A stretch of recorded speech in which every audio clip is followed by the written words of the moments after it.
असी खुदा दे जिंदा मुकद्दस कलाम दे विचों पतरस दा पहला खत ओहदा 5वां बाब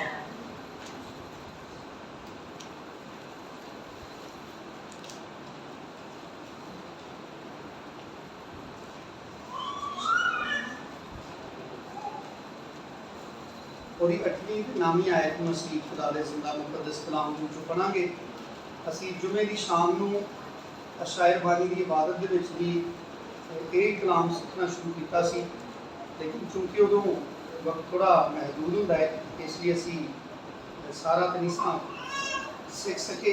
कुछ हिस्सा असी जुमे की शाम को असी शायर बानी की इबादत सीखिया सी। पतरस का पहला खत उहदा 5वां बाब उहदी 8वीं ते 9वीं आयत नूं असी खुदा दे जिंदा मुकद्दस कलाम दे विच पढ़ांगे। मिल गए सारे खुदा दे मुकद्दस कलाम च लिखे है, तुम होशियार और बेदार रहो, तुम्हारा मुखालिफ अबलीस गरजने वाले बब्बर शेर बब्बर की तरह ढूंढता फिरता है कि किसको फाड़ खाए। तुम ईमान में मजबूत होकर और ये जानकर उसका मुकाबला करो कि तुम्हारे भाई जो दुनिया में हैं ऐसे ही दुख उठा रहे हैं।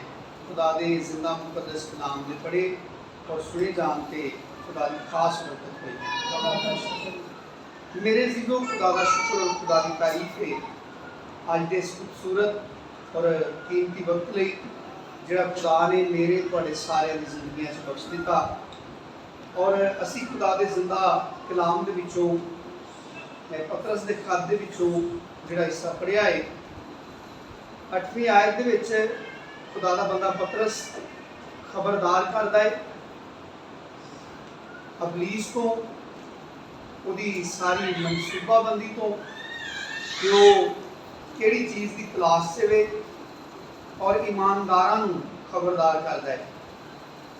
ईमानदारां नूं खुदा दा बंदा पतरस जिहड़ा है वो मुखातब करके ईमानदारां नूं खुदा दा बंदा पतरस इस गल वास्ते अवेयर करदा है, होशियार करदा है कि तुम्हारा मुखालिफ, और मुखालिफ जिहड़ा है वो अबलीस है, लेकिन उन्हें शेर बब्बर की तरह गुस्से च वे तैयारी दे विच बड़े जोर दे नाल, यानी अपनी पूरी कुवत दे नाल वो इस दुनिया के उत्ते ईमानदारां नूं तबाह ते बर्बाद करना चाहता है।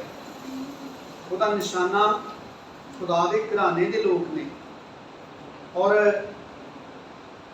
मुखालफ इस वजह तो है क्योंकि असी गुनाह करन दी वजह तो अबलीस का शिकार सां।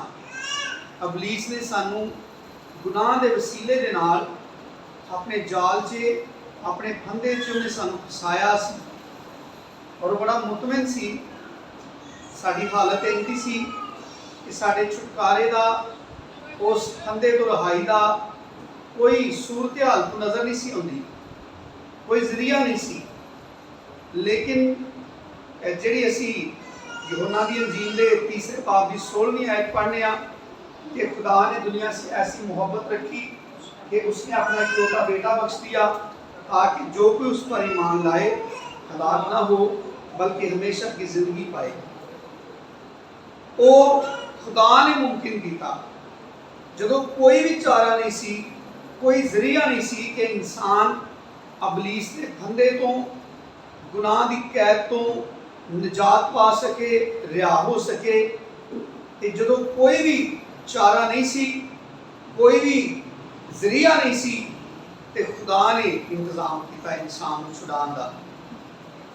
और अबलीस जिहड़ा है वो यीशु मसीह का भी मुखालफ है, क्योंकि यीशु मसीह है जिन्हें मैनू ते तुहानू अबलीस के फंदे तो आज़ाद किया है, जिन्हें अबलीस की कैद के विचों सानू कढ़िया है, अपना खून दे के खरीद लिया है।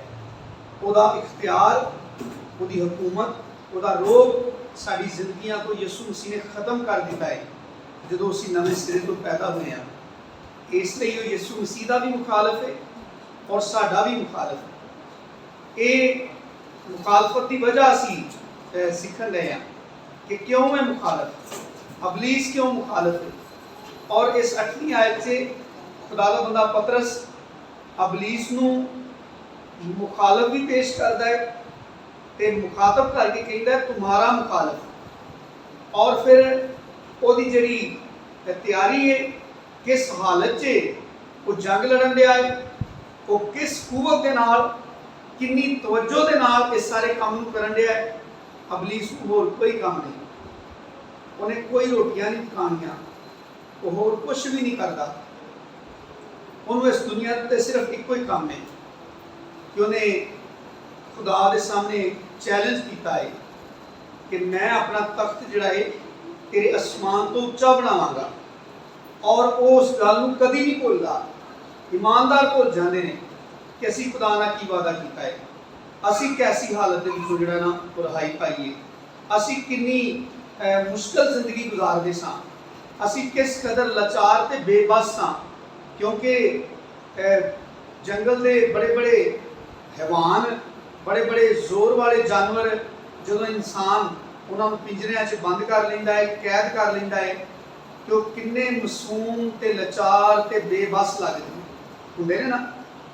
इंसान उन्होंने नक दे विच नत्थ पा के रिछ जिहड़ा है दरिंदा है, इंसान नूं फाड़ खांदा है। लेकिन इंसान जो काबू कर लेंदा है, ਉਹਦੇ ਨੱਕ ਦੇ ਵਿੱਚ ਨਕੇਲ ਪਾ ਲੈਂਦਾ ਹੈ, तो ਉਹਨੂੰ ਗਲੀਆਂ ਦੇ ਵਿੱਚ ਲਈ ਫਿਰਦਾ ਹੈ ਤੇ ਉਹਨੂੰ ਨਚਾਉਂਦਾ ਹੈ।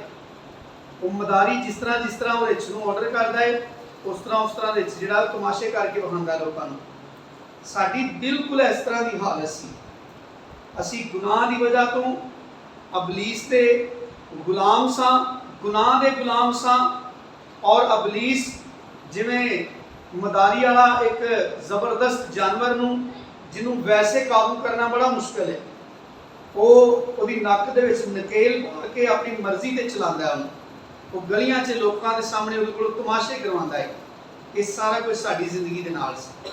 यीशु मसीह ने आके छुड़ाया है और उन्होंने गुस्सा है। जिन्नी देर तक महसूस नहीं करोगे, जिन्नी देर तक अपनी जिंदगियां च इस गल नूं उजागर नहीं करोगे, अपने आप को इस गल लई तैयार नहीं करोगे।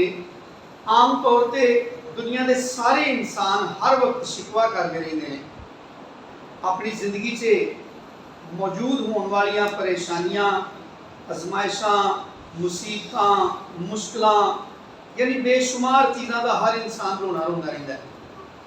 लेकिन वो क्यों ने, उन्होंने किस तरह छुटकारा मिल सकता है, इसका नहीं कोई भी ख्याल करता। और खुदा दे लोग ने जिहड़े इस गल के बारे च खुदा कोलों आगाही हासिल करके खुदा अपने लोगों के उत्ते इन्हां तमाम चीज़ों को ज़ाहिर करता है कि इंसान अपनी बेबसी, लाचारी, अपनी कैद तो, गुनाह की जिहड़ी गुलामी है उस तो किस तरह निजात पा सकता है। तो जिहड़े लोग छुट गए हैं वो दूसरे लोगों को दस्सण की कोशिश करते हैं। जदों तुसीं दूसरिਆਂ ਨੂੰ दसदे हो उदों भी तुसीं अबलीस का ही सारा काम खराब करते हो। असी खुद भी गुनाह तो, अबलीस तो रहाई पाईए। भैन बलकीस लिए अज असी दुआ करने कि खुदा अपनी बेटी को मुकम्मल तौर पर अबलीस की सारी कुवत तो रहाई बख्शे। कल जो भैन बलकीस बिल्कुल पाक दे नाल मसा होके यीशु मसीह के टोले दे विच उहदे सिपाहियां दे नाल खलो जाएगी, फिर ये मुथाज नहीं रहेगी। फिर जेड़े जेड़े जी नूं मिलेगी उन्होंने दसेगी आ तरीका ही इंज इहदे कोलों जान छुटनी है, तू ऐ कर, तू खुदा दे कोल आ। तो फिर अबलीस नूं भैन बलकीस ते भी गुस्सा चढ़ना शुरू हो जाएगा, तो फिर इहदा भी मुखालफ हो जाएगा। जेड़े लोग तुहाडे वसीले दे नाल बचते जाते हैं, जिवें तुसीं बचे हो, अगे दूसरे लोगों को इस गल नूं उभारदे हो, तरगीब देंदे हो कि बेबसी ते लाचारी च जिंदगी गुजारनी छड्डो तो यीशु मसीह दे कोल आओ। मुफ्त आराम देता है, बाख्तियार बना देता है, अबलीस के उत्ते तुहानूं कुदरत बख्श देता है कि तुसीं अबलीस नूं, उहदे कम्मां नूं, उहदीआं कूवतां नूं तुसीं तबाह कर सको, जिंदगियां नूं तुसीं रिहा कर सको। ये बाकायदा तौर पर एक जंग है और इहदे विच एक फरीक यानी अबलीस जिहड़ा है वो पूरी तनदही दे नाल, पूरा चाको चबंद होके, पूरा होशियार ते बेदार रह के ਆਪਣੇ ਕੰਮ ਨੂੰ ਮਿਸ਼ਨ ਸਮਝ ਕੇ ਉਹ 24 ਘੰਟੇ ਕਰਦਾ ਹੈ। ਜਦਕਿ ਜਿਹੜਾ ਦੂਸਰਾ ਫਰੀਕ ਹੈ ਜਿਹਦੇ ਖਿਲਾਫ ਹੈ ਉਹ ਯਾਨੀ ਈਮਾਨਦਾਰ, ਉਹ ਆਪਣੇ ਇਸ ਮਿਸ਼ਨ ਦੇ ਵਿੱਚ ਇੰਤਹਾਈ ਸੁਸਤ, ਲਾਪਰਵਾਹ ਔਰ ਗਾਫਲ ਹੈ, ਜਿਹੜਾ ਕਿ ਸਰਾਸਰ ਹਲਾਕਤ ਦਾ ਨਿਸ਼ਾਨ ਹੈ। ਪਰ ਖੁਦਾ ਦਾ ਬੰਦਾ ਪਤਰਸ ਜਿਹੜਾ ਹੈ ਉਹ ਇਸੇ ਗੱਲ ਹੀ ਸਾਨੂੰ ਬੇਦਾਰ ਕਰਨਾ ਚਾਹੁੰਦਾ ਹੈ। ਉਹ ਸਾਡੇ ਅੰਦਰ ਇਸੇ ਗੱਲ ਹੀ ਉਹ ਚੁਸਤੀ ਪੈਦਾ ਕਰਨਾ ਚਾਹੁੰਦਾ ਹੈ, ਸਾਡੇ ਸ਼ੌਰ ਨੂੰ ਜਗਾਉਣਾ ਚਾਹੁੰਦਾ ਹੈ ਕਿ ਤੁਸੀਂ ਬੜੇ ਆਰਾਮ ਨਾਲ ਬੈਠੇ ਹੋ, ਤੁਹਾਡੇ ਵਾਸਤੇ ਕੋਈ ਮਸਲਾ ਨਹੀਂ। ਤੁਸੀਂ ਨਹੀਂ ਜਾਣਦੇ ਕਿ ਤੁਹਾਡਾ ਜਿਹੜਾ ਮੁਖਾਲਫ ਹੈ, ਅਬਲੀਸ ਜਿਹੜਾ ਤੁਹਾਡਾ ਮੁਖਾਲਫ ਹੈ, ਉਹ ਇਸ ਟਾਈਮ ਕਿੰਨੀ ਤੰਗੀ 'ਚ ਵੇ, ਉਹਨੂੰ ਕਿਸ ਕਦਰ ਅਫਸੋਸ ਹੈ, ਉਹ ਕਿਸ ਕਦਰ ਤੁਹਾਡੇ ਰਿਹਾ ਹੋਣ ਦੀ ਵਜ੍ਹਾ ਤੋਂ ਗੁੱਸੇ 'ਚ ਵੇ। ਔਰ ਉਹਨੂੰ ਖੁਦਾ ਦੇ ਬੰਦੇ ਪਤਰਸ ਨੇ ਉਹਦੀ ਉਸ ਹਾਲਤ ਨੂੰ, ਜਿਹੜੀ ਹਾਲਤ 'ਚ ਉਹ ਸਾਡਾ ਮੁਕਾਬਲਾ ਕਰਨ ਰਿਹਾ ਹੈ, ਉਸ ਹਾਲਤ ਨੂੰ ਤਸ਼ਬੀਹ ਦਿੱਤੀ ਹੈ ਸ਼ੇਰ ਬੱਬਰ ਦੇ ਨਾਲ।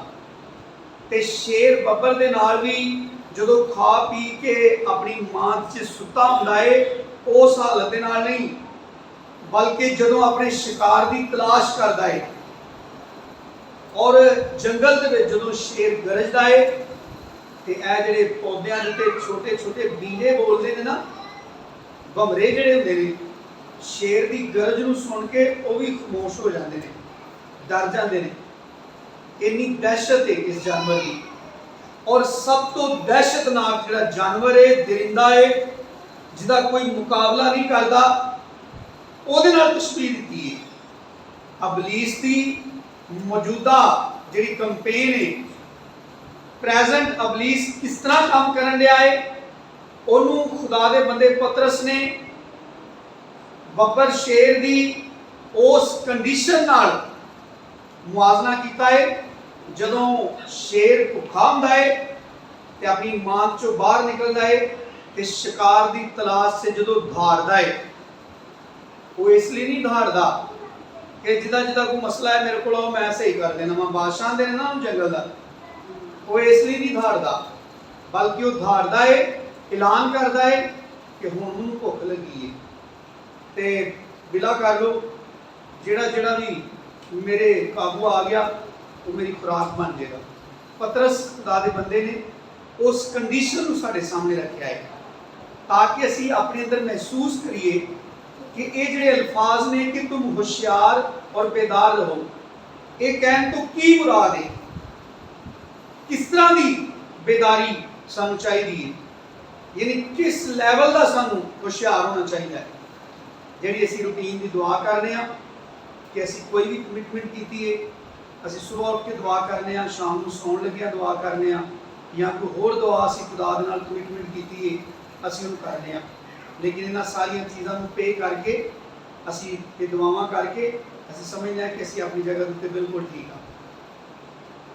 ਐਡਮ ਸੁਬਾ ਮੈਨੂੰ ਪੁੱਛਣ ਡਿਆ ਸੀ ਕਿ ਇਹ ਨਰਸਰੀਆਂ ਦੇ ਦਰਵਾਜ਼ੇ ਕੋਈ ਨਹੀਂ ਹੁੰਦੇ, ਇੱਥੇ ਇੰਨੇ ਮਹਿੰਗੇ ਪੌਦੇ ਹੁੰਦੇ ਨੇ ਔਰ ਬੜੀ ਮਕਦਾਰ 'ਚ ਹੁੰਦੇ ਨੇ, ਤੇ ਇਹ ਕਿਸ ਤਰ੍ਹਾਂ ਬਚੇ ਰਹਿੰਦੇ ਨੇ, ਕੋਈ ਆ ਕੇ ਉਹਨਾਂ ਨੂੰ ਚੁੱਕ ਕੇ ਲੈ ਕੇ ਜਾ ਸਕਦਾ ਹੈ।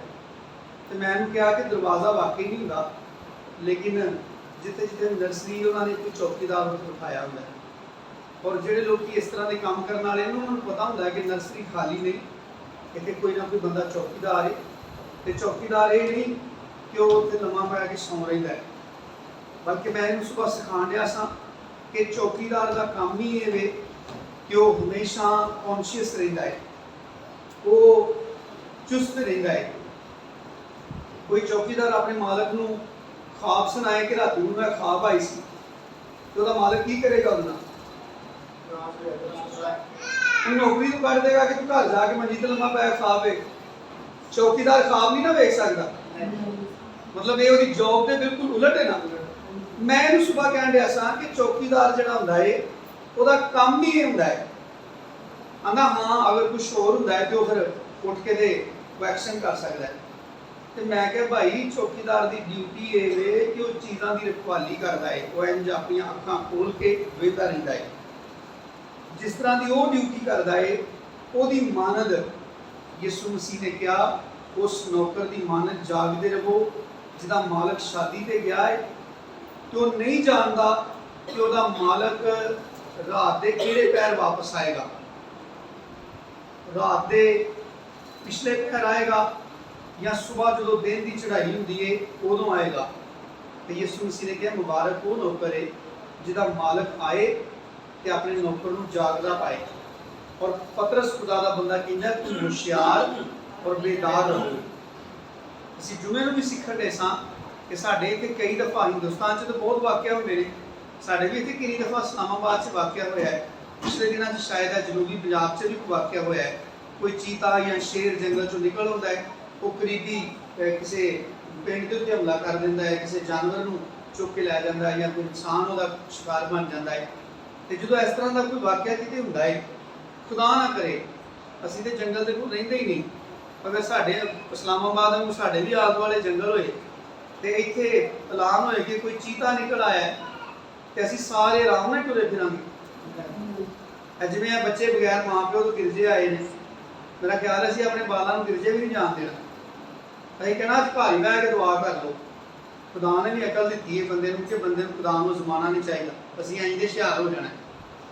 ਇਹ ਕਰੋਨਾ ਦੇ ਵਿੱਚ ਸਾਨੂੰ ਦੱਸਿਆ ਗਿਆ ਕਿ ਤੁਸੀਂ ਆਪਣੇ ਆਪਣੇ ਘਰਾਂ 'ਚ ਬੰਦ ਰਹੋ ਤੇ ਅਸੀਂ ਦੁਆ ਲਈ ਕਦੀ ਨਹੀਂ ਛੁੱਟੀ ਕਰਦੇ ਤੇ ਬੰਦਿਆਂ ਨੇ ਕੰਮਾਂ ਤੇ ਜਾਣਾ ਬੰਦ ਕਰ ਦਿੱਤਾ ਕਿ ਜ਼ਿੰਦਗੀ ਨਾਲੋਂ ਵੱਡੀ ਕਿਹੜੀ ਸ਼ੈ ਹੈ, ਖੁਦਾ ਆਪ ਹੀ ਬੰਦੋਬਸਤ ਕਰੇਗਾ। ਇਹ ਸਾਰਾ ਕੁਝ ਅਸੀਂ ਆਪਣੀਆਂ ਅੱਖਾਂ ਨਾਲ ਵੇਖ ਚੁੱਕੇ ਹਾਂ ਕਿ ਜਦੋਂ ਜਿਸਮਾਨੀ ਤੌਰ ਤੇ ਕੋਈ ਅਲਰਟ ਸਾਨੂੰ ਮਿਲਦਾ ਹੈ, ਕੋਈ ਮਤਲਬ ਐਸਾ ਕੌਸ਼ਨ ਸਾਨੂੰ ਸੁਣਾਇਆ ਜਾਂਦਾ ਹੈ, ਖਬਰਦਾਰ ਕੀਤਾ ਜਾਂਦਾ ਹੈ ਤੇ ਅਸੀਂ ਉਹਦਾ ਅਸਰ ਕਰਨੇ ਹਾਂ। ਅਸੀਂ ਸਮਝਦੇ ਹਾਂ ਕਿ ਇਹਦੇ ਵਿੱਚ ਸਾਡੀ ਮੁਹਾਫਜ਼ਤ ਹੈ। ਪਰ ਖੁਦਾ ਦਾ ਬੰਦਾ ਪਤਰਸ ਸਾਡੀ ਜਿਹੜੀ ਅਬਦੀ ਹਲਾਕਤ ਹੈ ਉਹਦੇ ਬਾਰੇ 'ਚ ਗੱਲ ਕਰਨ ਡਿਆ ਹੈ ਕਿ ਤੁਹਾਡਾ ਮੁਖਾਲਫ ਇਬਲੀਸ ਉਹ ਤੁਹਾਡੇ ਵਿੱਚੋਂ ਤਲਾਸ਼ ਕਰਦਾ ਹੈ ਕਿ ਕਿਸੇ ਨੂੰ ਲਾਪਰਵਾਹ ਤੇ ਗਾਫਲ ਵੇਖੇ, ਉਹ ਵੇਖੇ ਕਿ ਉਹ ਆਪਣੀ ਡਿਊਟੀ ਤੋਂ ਗਾਫਲ ਹੈ, ਉਹ ਖੁਦਾ ਤੋਂ ਲਾਪਰਵਾਹ ਹੈ ਤੇ ਉਹਨੂੰ ਫਾੜ ਖਾਏ ਕਿ ਉਹਨੂੰ ਦੁਬਾਰਾ ਵਾਪਸ ਉਸੇ ਹਲਾਕਤ ਦੀ ਜ਼ਿੰਦਗੀ 'ਚ ਲੈ ਜਾਏ। ਔਰ ਇਬਲੀਸ ਦੀ ਪਹਿਲਾਂ ਵੀ ਮੈਂ ਬਿਆਨ ਕੀਤਾ ਹੈ ਕਿ ਇੰਨੀ ਸਖਤ ਗੁੱਸੇ ਹੋਣ ਦੀ ਜਾਂ ਮੁਖਾਲਫਤ ਦੀ ਵਜ੍ਹਾ ਇਹ ਵੇ ਕਿ ਸਾਨੂੰ ਨਿਜਾਤ ਮਿਲੀ, ਅਸੀਂ ਨਿਜਾਤ ਪਾਈਏ। ਇਸੇ ਪਤਰਸ ਦਾ ਜਿਹੜਾ ਖਾਤੇ ਇਹਦੇ ਪਹਿਲੇ ਬਾਬ 'ਚ ਅਸੀਂ ਥੋੜਾ ਹਿੱਸਾ ਪੜਾਂਗੇ।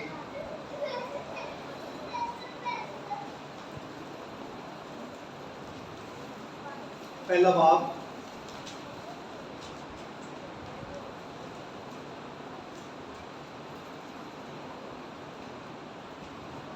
ਉਹਦੀ 8ਵੀਂ ਆਇਤ ਤੋਂ ਪੜ੍ਹਨਾ ਸ਼ੁਰੂ ਕਰਾਂਗੇ ਸਾਰਿਆਂ ਨੂੰ ਮਿਲ ਕੇ। यीशु मसीह के बारे में लिखा है कि उससे तुम बेदेखे मोहब्बत रखते हो। यीशु मसीह से उससे तुम बेदेखे मोहब्बत रखते हो और अगरचा इस वक्त उसको नहीं देखते तो भी उस पर ईमान लाकर ऐसी खुशी मनाते हो जो बयान से बाहर और जलाल से बनी है, और अपने ईमान का मकसद यानी रूहों की निजात हासिल करते हो। ईमान का मकसद यानी अपनी रूहों की निजात, और ये निजात जो तुमने हासिल की है, जो निजात तुमको मिली है, इसी निजात की बाबत, इस निजात के बारे में उन नबियों ने बड़ी तलाश की। किन नबियों ने? जिन्होंने उस फजल के बारे में जो तुम पर होने को था नबूवत की थी। जिन नबियों ने इस निजात की नबूवतें की, खुद उन नबियों ने इस निजात की बाबत बड़ी तहकीक की। वो इस निजात के बारे में खुदा से सवाल पूछते रहे, वो इसको खोजते रहे कि जो पेशन गोइयाँ हम कर रहे हैं, खुदा का जो पैगाम हमारे वसीला से पहुंचाया जा रहा है, वो कैसी निजात है, वो कैसा वक्त होगा और किन लोगों पर ये जाहिर होगा। फिर दोबारा पढ़ांगे। इसी निजात की बाबत उन नबियों ने बड़ी तलाश और तहकीक की जिन्होंने उस फजल के बारे में जो तुम पर होने को था नबूवत की। हुण इहनूं असीं आसानी नाल समझ सकते हैं कि मत्ती दी अंजील तो पिछे जिहड़ा साडे कोल ऐहदनामा है, जिहनूं पुराना ऐहदनामा लिखिआ है, ਉਹਦੇ ਅੰਦਰ ਜਿੰਨੇ ਵੀ ਅੰਬੀਆ ਨੇ ਉਹਨਾਂ ਸਾਰਿਆਂ ਨੂੰ ਅਸੀਂ ਇੱਥੇ ਸ਼ਾਮਲ ਕਰ ਸਕਦੇ ਹਾਂ, ਮਲਾਕੀ ਦੀ ਕਿਤਾਬ ਤੱਕ, ਕਿ ਇਹ ਜਿਹੜੇ ਅੰਬੀਆ ਨੇ ਇਹਨਾਂ ਨੇ ਇਸ ਨਿਜਾਤ ਦੀ ਪੇਸ਼ਨਗੋਈ ਕੀਤੀ ਆਪਣੇ ਆਪਣੇ ਜ਼ਮਾਨੇ ਦੇ ਲਿਹਾਜ਼ ਦੇ ਨਾਲ। ਖੁਦਾ ਨੇ ਇਹਨਾਂ ਦੇ ਵਸੀਲੇ ਦੇ ਨਾਲ ਮੁਖਤਲਿਫ ਤਰੀਕਿਆਂ ਨਾਲ ਕਲਾਮ ਕੀਤਾ। ਇਹਨਾਂ ਸਾਰੇ ਨਬੀਆਂ ਨੇ ਜਿਹੜਾ ਕਿ ਬਾਈਬਲ ਦਾ ਕਾਫੀ ਵੱਡਾ ਹਿੱਸਾ ਸਾਡੇ ਹੱਥ ਦੇ ਵਿੱਚ ਹੈ, ਜਿਹੜਾ ਇਹਨਾਂ ਨਬੀਆਂ ਨੇ ਨਿਜਾਤ ਦੀ ਪੇਸ਼ਨਗੋਈਆਂ ਕੀਤੀਆਂ ਔਰ ਉਹ ਪੇਸ਼ਨਗੋਈਆਂ ਨਾਲ ਭਰੀ ਹੈ ਬਾਈਬਲ। ਲੇਕਿਨ ਉਹ ਇਹਨਾਂ ਪੇਸ਼ਨਗੋਈਆਂ ਦੇ ਬਾਰੇ 'ਚ ਸੋਚਦੇ ਰਹੇ, ਖੋਜਦੇ ਰਹੇ, ਖੁਦਾ ਕੋਲੋਂ ਪੁੱਛਦੇ ਰਹੇ ਕਿ ਇਹ ਜਿਹੜੀਆਂ ਪੇਸ਼ਨਗੋਈਆਂ ਅਸੀਂ ਕਰਨੇ ਆ ਇਹ ਕੈਸਾ ਵਕਤ ਹੋਏਗਾ। ਪਤਾ ਯਿਸੂ ਮਸੀਹ ਨੇ ਕਿਹਾ ਸੀ ਕਿ ਬੜੇ ਸਾਰੇ ਬਾਦਸ਼ਾਹਾਂ ਨੂੰ ਆਰਜ਼ੂ ਸੀ ਕਿ ਜਿਹੜੇ ਦਿਨ ਤੁਸੀਂ ਵੇਖਦੇ ਹੋ ਨਾ, ਜਦੋਂ ਯਿਸੂ ਮਸੀਹ ਆਪਣੇ ਸ਼ਾਗਿਰਦਾਂ ਦੇ ਨਾਲ ਸੀ, ਜਿਹੜੇ ਦਿਨ ਤੁਸੀਂ ਵੇਖਦੇ ਹੋ ਇਹਨਾਂ ਦੇ ਵਿੱਚੋਂ ਕਿਸੇ ਇੱਕ ਦਿਨ ਨੂੰ ਵੇਖ ਸਕਣ ਪਰ ਨਹੀਂ ਵੇਖ ਸਕੇ। ਹੁਣ ਕਈ ਮਸੀਹਾਂ ਨੇ ਇਸ ਆਇਤ ਨੂੰ ਮਹਦੂਦ ਕਰਕੇ ਉਹ ਜਿਹੜੇ ਸ਼ਾਗਿਰਦ ਤੇ ਰਸੂਲ ਯਿਸੂ ਮਸੀਹ ਦੇ ਨਾਲ ਜਿਸਮਾਨੀ ਤੌਰ ਤੇ ਫਿਰਦੇ ਸਨ, ਕਈ ਲੋਕਾਂ ਨੇ, ਮਸੀਹਾਂ ਨੇ ਇਸ ਆਇਤ ਨੂੰ ਉਹਦੇ ਨਾਲ ਜੋੜ ਦਿੱਤਾ ਹੈ ਕਿ ਤੁਸੀਂ ਬੜੇ ਖੁਸ਼ਕਿਸਮਤ ਹੋ ਕਿ ਮੈਂ ਤੁਹਾਡੇ ਨਾਲ ਫਿਰਨ ਡਿਆ ਹਾਂ। ਹਾਲਾਂਕਿ ਯਿਸੂ ਮਸੀਹ ਨੇ ਤੋਮਾ ਨੂੰ ਕਿਹਾ ਸੀ ਮੁਬਾਰਕ ਉਹ ਨੇ ਜਿਹੜੇ ਬਗੈਰ ਵੇਖਣ ਤੋਂ ਈਮਾਨ ਲੈ ਕੇ ਆਉਣਗੇ। ਯਿਸੂ ਮਸੀਹ ਨੇ ਉਹਨਾਂ ਨੂੰ ਨਹੀਂ ਕਿਹਾ, ਯਿਸੂ ਮਸੀਹ ਨੇ ਕਿਹਾ ਤੂੰ ਤਾਂ ਵੇਖ ਕੇ ਈਮਾਨ ਲੈ ਕੇ ਆਇਆ। ਅਗਰ ਉਹਦੀ ਬਾਬਤ ਹੁੰਦਾ ਤੇ ਫਿਰ ਅਸੀਂ ਸਮਝਦੇ ਕਿ ਉਹ ਆਇਤ ਜਿਹੜੀ ਹੈ ਇੱਕ ਬੜੇ ਨਬੀਆਂ ਨੂੰ ਆਰਜ਼ੂ ਸੀ। ਹਾਂ, ਅਗਰ ਉਹਨਾਂ ਦੀ ਜ਼ਿੰਦਗੀ 'ਚ ਉਹ ਖੁਸ਼ਹਾਲੀ, ਮੁਬਾਰਕ ਹਾਲੀ ਹੈ ਕਿ ਉਹਨਾਂ ਯਿਸੂ ਮਸੀਹ ਨੂੰ ਵੇਖਿਆ, ਉਹਦੇ ਨਾਲ ਰਹੇ, ਨਿਜਾਤ ਦੀਆਂ ਗੱਲਾਂ ਸੁਣੀਆਂ, ਨਿਜਾਤ ਦਾ ਸਾਰਾ ਮਨਸੂਬਾ ਮੁਕੰਮਲ ਹੁੰਦਾ ਆਪਣੀਆਂ ਅੱਖਾਂ ਨਾਲ ਵੇਖਿਆ, ਤੇ ਅਸੀਂ ਵੀ ਕੁਝ ਘੱਟ ਖੁਸ਼ਕਿਸਮਤ ਨਹੀਂ ਹੈ, ਬਲਕਿ ਉਹ ਆਇਤ ਬਿਲਕੁਲ ਬਰਾਬਰ ਸਾਡੀ ਜ਼ਿੰਦਗੀਆਂ ਵੀ ਉਨੇ ਹੀ ਮਾਨੀ ਰੱਖती है कि जेड़े इतने पतरस ने नहीं किया है कि अगर चाहे इस वक्त उसको नहीं देखते तो भी उस पर ईमान लाकर ऐसी खुशी मनाते हो जो बयान से बाहर और जलाल से और इनू सोचने की जरूरत है, सिर्फ सुनने की जरूरत नहीं। जदों अपने एहसासात के अंदर इनू फील करना शुरू करोगे, जदों इस सारी गल नू अपने अंदर महसूस करना शुरू करोगे कि यह जो कलाम होने है यह जमात नाल नहीं होने, बल्कि कलाम मेरे नाल होने है। मेरी जिंदगी च की बदहाली सी, मैं कैसी बदबख्ती की जिंदगी गुजारदा सा, मैं किस कदर लाचार ते बेबस सा, मैं अपने बदन के उत्ते अपनी जिंदगी के उत्ते कंट्रोल नहीं सी मेरा। मैं गुनाह करदा सा ते फिर रोंदा सा, मैं गुनाह करदा सा फिर माफ़ी मंगदा सा, मैं गुनाह करदा सा फिर शर्मसार होंदा सा, मैं मनदा सा, मैं कहंदा सा ए गुनाह मैं नहीं सा करना चाहता, ए ना दानिस्ता तौर पे मैं कीता है, कोई दूसरी कुवत है जिहड़ी मेरे कोलों करवांदी है। ये साडी बेबसी ते लाचारी नूं ज़ाहिर करदी हालत। लेकिन यूहन्ना खुदा दा बंदा अपने खत च लिखदा है कि खुदा दा बेटा इसे वास्ते आया ताकि इबलीस को दे कमां नूं तबाह करे। ਜਿਹੜੇ ਇਨਸਾਨ ਨਿਜਾਤ ਪਾਣਾ ਚਾਹੁੰਦੇ ਨੇ ਉਹਨਾਂ ਦੀ ਜ਼ਿੰਦਗੀਆਂ ਦੇ ਅੰਦਰੋਂ ਜਿਹੜੀ ਇੰਟਰਪਸ਼ਨ ਨੇ, ਜਿਹੜੀ ਉਹ ਦਖਲ ਅੰਦਾਜ਼ੀ ਕਰਦਾ ਹੈ, ਜਬਰਨ ਧੱਕੇ ਨਾਲ ਜਿਹੜਾ ਇਨਸਾਨੀ ਜ਼ਿੰਦਗੀਆਂ ਦੇ ਉੱਤੇ ਆਪਣਾ ਇਖਤਿਆਰ ਤੇ ਹੱਕ ਜਮਾਉਂਦਾ ਹੈ ਤੇ ਉਹਨਾਂ ਨੂੰ ਆਪਣੀ ਮਰਜ਼ੀ ਨਾਲ ਜਿੱਧਰ ਮਰਜ਼ੀ ਲੈ ਕੇ ਜਾਂਦਾ ਹੈ, ਉਸ ਇਖਤਿਆਰ ਨੂੰ, ਉਸ ਹਕੂਮਤ ਨੂੰ, ਉਸ ਜਬਰ ਨੂੰ ਖਤਮ ਕਰ ਸਕੇ। ਇਹ ਉਹ ਨਿਜਾਤ ਜਿਹਦੀ ਬਾਬਤ ਖੁਦਾ ਦਾ ਬੰਦਾ ਪਤਰਸ अपने खत के आगाज से कहता है कि उन नबियों ने बड़ी तहकीक की। 11वीं आयत से लिखा है उन्होंने इस बात की तहकीक की कि मसीह का रूप जो उनमें था और पेशतर से यानी मसीह के आने से पहले ही पेशतर से मसीह के दुखों की और उनके बाद के जलाल की गवाही देता था। उन नबियों ने इस बात की तहकीक की कि वो रूह कौन से और कैसे वक्त की तरफ इशारा करता था। उन पर यह जाहिर किया गया, खुदा की तरफ से उनको जवाब मिला, खुदा ने उनको दिखाया, खुदा ने उनको समझाया, खुदा ने उनको ये बात उन पर खोली, उन पर वाज़ेह किया, उन पर यह जाहिर किया गया कि वो ना अपनी बल्कि तुम्हारी खिदमत के लिए ये बातें कहा करते थे। हालेलुया। बड़ा मट्ठा जिहा हालेलुया। जे तुहानूं इत्थे कोई खलो के कह गए गैसट आ जाए साढ़े चर्च दे विच, कोई इत्थे खलो के कहे मैं 2 मिनट मैनूं टाइम चाहिए, तो इत्थे खलो के कहे मैं फलां महकमे च बड़ा वड्डा अफसर हाँ, तो मैं बड़ी कोशिश करके अपने महकमे च ना और नौकरियां कढाइयां ने तुहाडे लई, तो तुसीं पढ़े हो, नपाड़ हो, तुसीं बच्चे हो, बुढ़े हो, जवान हो, औरत हो, मर्द हो, ਜਿਹੜਾ भी अपॉर्चुनिटी ਲੈਣਾ ਚਾਹੁੰਦਾ है तो तुसीं मेरे नाल राबता करो। तो इस जिक्र बाद छड़ के पहलों का फोन नंबर मंगना शुरू कर दिया। साढ़े चेहरे खिड़ जाने ने, साढ़े वास्ते बड़ी वड्डी तो लैके आए ने, सहूलत लैके आए, तो साड़ियाँ कितनियां मजबूरियां दूर हो जाएंगियां। तो जे कोई कहे मैं अमरीका से अपनी फैक्ट्री खोल ली तो मैं उत्थे बड़े सारे मजदूर चाहिए, तो तनख्वाह भी बड़ी चंगी होनी, तो साढ़े दे चेहरिਆਂ ਦੇ ਉਂਝ ਹੀ रंग ही बदल जाने। तो एड्डी वड्डी निजात की गल सुन के हालेलुया इंज जिवें बंदा 3 दिनों का भुखा बैठा हुंदा, भांते नहीं 3 दिन होए कलाम सुनदे कि 3 दिन हो गए। खुदा दा बंदा पतरस कहंदा है कि उन्हां नबियां ने जिन्हां ने सारियां पेशगोइयां साडे वास्ते कीतियां, खुदा कोलों सवाल पुछदे रहे, तहकीक करते रहे, और उन्होंने दस्या गया कि वो अपने लिए नहीं नबूवतां करन लगे, उन्होंने जमाने च नहीं होना, बल्कि उन्होंने दस्या गया कि उन्होंने तो बाद तुहाडियां जिंदगियां वास्ते खुदा एक कलाम करन दिया है। Hallelujah hallelujah. लिखा है उन पर यह जाहिर किया गया कि वो ना अपनी बल्कि तुम्हारी खिदमत के लिए ये बातें, जिनकी खबर अब तुमको उनकी मार्फत मिली, जिन्होंने रूह कुदस के वसीला से जो आसमान पर से भेजा गया तुमको क्या दी? क्या तुमको दी उन्होंने?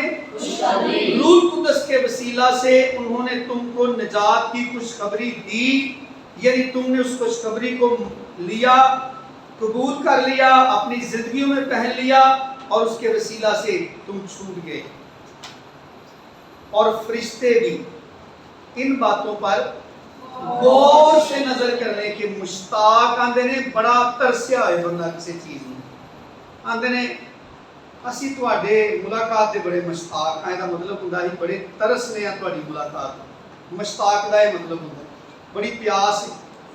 और किन्ना दे अंदर तड़प है? फरिश्तियां दे अंदर लिखिया फरिश्ते भी, हालांकि उन्हां दा इस काम नाल तल्लक कोई नहीं गा। यसु मसीह फरिश्तियां दी निजात लई नहीं कुर्बान होया। फरिश्ते जिहड़े ने कलाम च लिखिया वो जोर च वध के ने, खुदा दी आवाज नूं सुनदे ने, ओदी आवाज नूं सुन के फटाफट ओदे हुक्म दे उत्ते अमल करदे ने। फरिश्ते 24 घंटे खुदा दा मूंह वेंदे रहिंदे ने, इंतजार करदे ने खुदा दा मूंह हिले, जिवें खुदा कुछ कहे तो फटाफट आके जमीन दे उत्ते अमल करके जांदे ने। ये फरिश्तियां दी जिंदगी है। लेकिन इन्हां गल्लां नाल फरिश्तियां दा तलक नहीं, लेकिन फरिश्तियां दे बारे च लिखिया है कि ये काम, ये गल्लां, ये नबूवतां, ये निजात, ये छुटकारा, ये रहाई जिहड़ी तुहानूं मिली, इस कायनात दी जिहड़ा स्क्रिप्ट खुदा ने लिखिया है ना, एक कहानी जिहड़ी इस कायनात दी लिखी है, ਇਹਦੀ तखलीक दी, ਇਹਦੇ लानत दे मुताबिक चले जान दी, इस कायनात दे लानत तो छुड़ाए जान दी, तो सारा इंतजाम किस तरह होया, किस तरह सारा प्रोसेस चलदा रहा, कि किहड़े वक्त तो खुदा ने सारियां चीज़ां सोचियां, एक कदों दी सारी स्टोरी जिहड़ी है एक अमल च आना शुरू हुई। लिखा फरिश्ते भी इन बातों पर, जो बातें तुम्हारी निजात के लिए कही गई, जिन बातों पर तुम्हारी निजात के लिए अमल किया गया, और अमल करने वाला खुद कादर मुतलिक खुदा है, जिसने अपने वादों, अपनी बातों को याद रखा, और उसने उन तमाम नबूवतों को झूठा नहीं होने दिया, बल्कि जिस तरह उसने फरमा दिया था, जिस तरह उसने तरह बतरा नबियों के वसीला से हर ज़माना में वो वादे करता रहा, उसी तरह तरतीब से वो उन तमाम बातों को अमल में लाता रहा, और उसका अंजाम हुआ उथे जिथे खुदा ने अपने इकलौते बेटे को इस दुनिया में निकाल दिया। ਸਾਨੂੰ ਵੈਸੇ ਇੰਨਾ ਅਟਰੈਕਟਿਵ ਨਹੀਂ ਲੱਗਦਾ, ਇੰਨਾ ਪੁਰਕਸ਼ਿਸ਼ ਨਹੀਂ ਲੱਗਦਾ, लेकिन जो आयत पढ़ने ना, फरिश्ते भी इन बातों पर गौर से नज़र करने के मुश्ताक हैं। जो इस आयत को पढ़ने ना तो फिर सानू महसूस होता है कि एक कहानी कितनी पुरकशिश है। आसमान के उत्ते जो सारी हलचल चलन रही सी, यीशु मसीह अपने तख्तो ताज नू, अपनी हशमत नू, अपने चाहो जलाल नू, अपनी कुदरत नू, उस सारी बुजुर्गी नू ਜਿਹੜੀ ਆਪਣੇ ਬਾਪ ਦੇ ਨਾਲ ਰੱਖਦਾ ਸੀ, ਜਦੋਂ ਯਿਸੂ ਮਸੀਹ ਉਹਨਾਂ तमाम ਚੀਜ਼ਾਂ ਨੂੰ ਛੱਡਣ ਡਿਆ ਸੀ, ਜਦੋਂ ਯਿਸੂ ਮਸੀਹ ਅਸਮਾਨ ਤੋਂ ਜ਼ਮੀਨ ਤੇ ਵਿਦਿਆ ਹੁੰਦਿਆ ਸੀ, ਜਦੋਂ ਉਹ ਸਾਰਾ ਇੱਕ ਸਰਮਨੀ ਦੇ ਤੌਰ ਤੇ ਨਜ਼ਰ ਆਉਂਦਿਆ ਸੀ, ਅਸੀਂ ਤਾਂ ਨਹੀਂ ਸਾਂ ਵੇਖਣ ਦੇ, ਲੇਕਿਨ ਫਰਿਸ਼ਤੇ ਸਾਰਾ ਕੁਝ ਵੇਖਣ ਦੇ ਸਨ ਕਿ ਇਨਸਾਨ ਜਿਹੜੇ ਜ਼ਮੀਨ ਦੇ ਉੱਤੇ ਆਪਣੀਆਂ ਆਪਣੀਆਂ ਕਹਾਣੀਆਂ 'ਚ ਮਸ਼ਗੂਲ ਨੇ, ਆਪਣੇ ਆਪਣੇ ਖਾਣ ਪੀਣ ਦੇ ਚੱਕਰਾਂ 'ਚ ਲੱਗੇ ਨੇ, ਆਪਣੀਆਂ ਆਪਣੀਆਂ ਖਾਸ਼ਾਂ ਨੂੰ ਪੂਰਾ ਕਰਨ ਲਈ ਬਿਲਾ ਇਮਤਿਆਜ਼ ਕਿ ਕਿਸੇ ਗੱਲ 'ਚ ਖੁਦਾ ਰਾਜ਼ੀ ਹੈ ਜਾਂ ਨਾਰਾਜ਼ ਹੈ।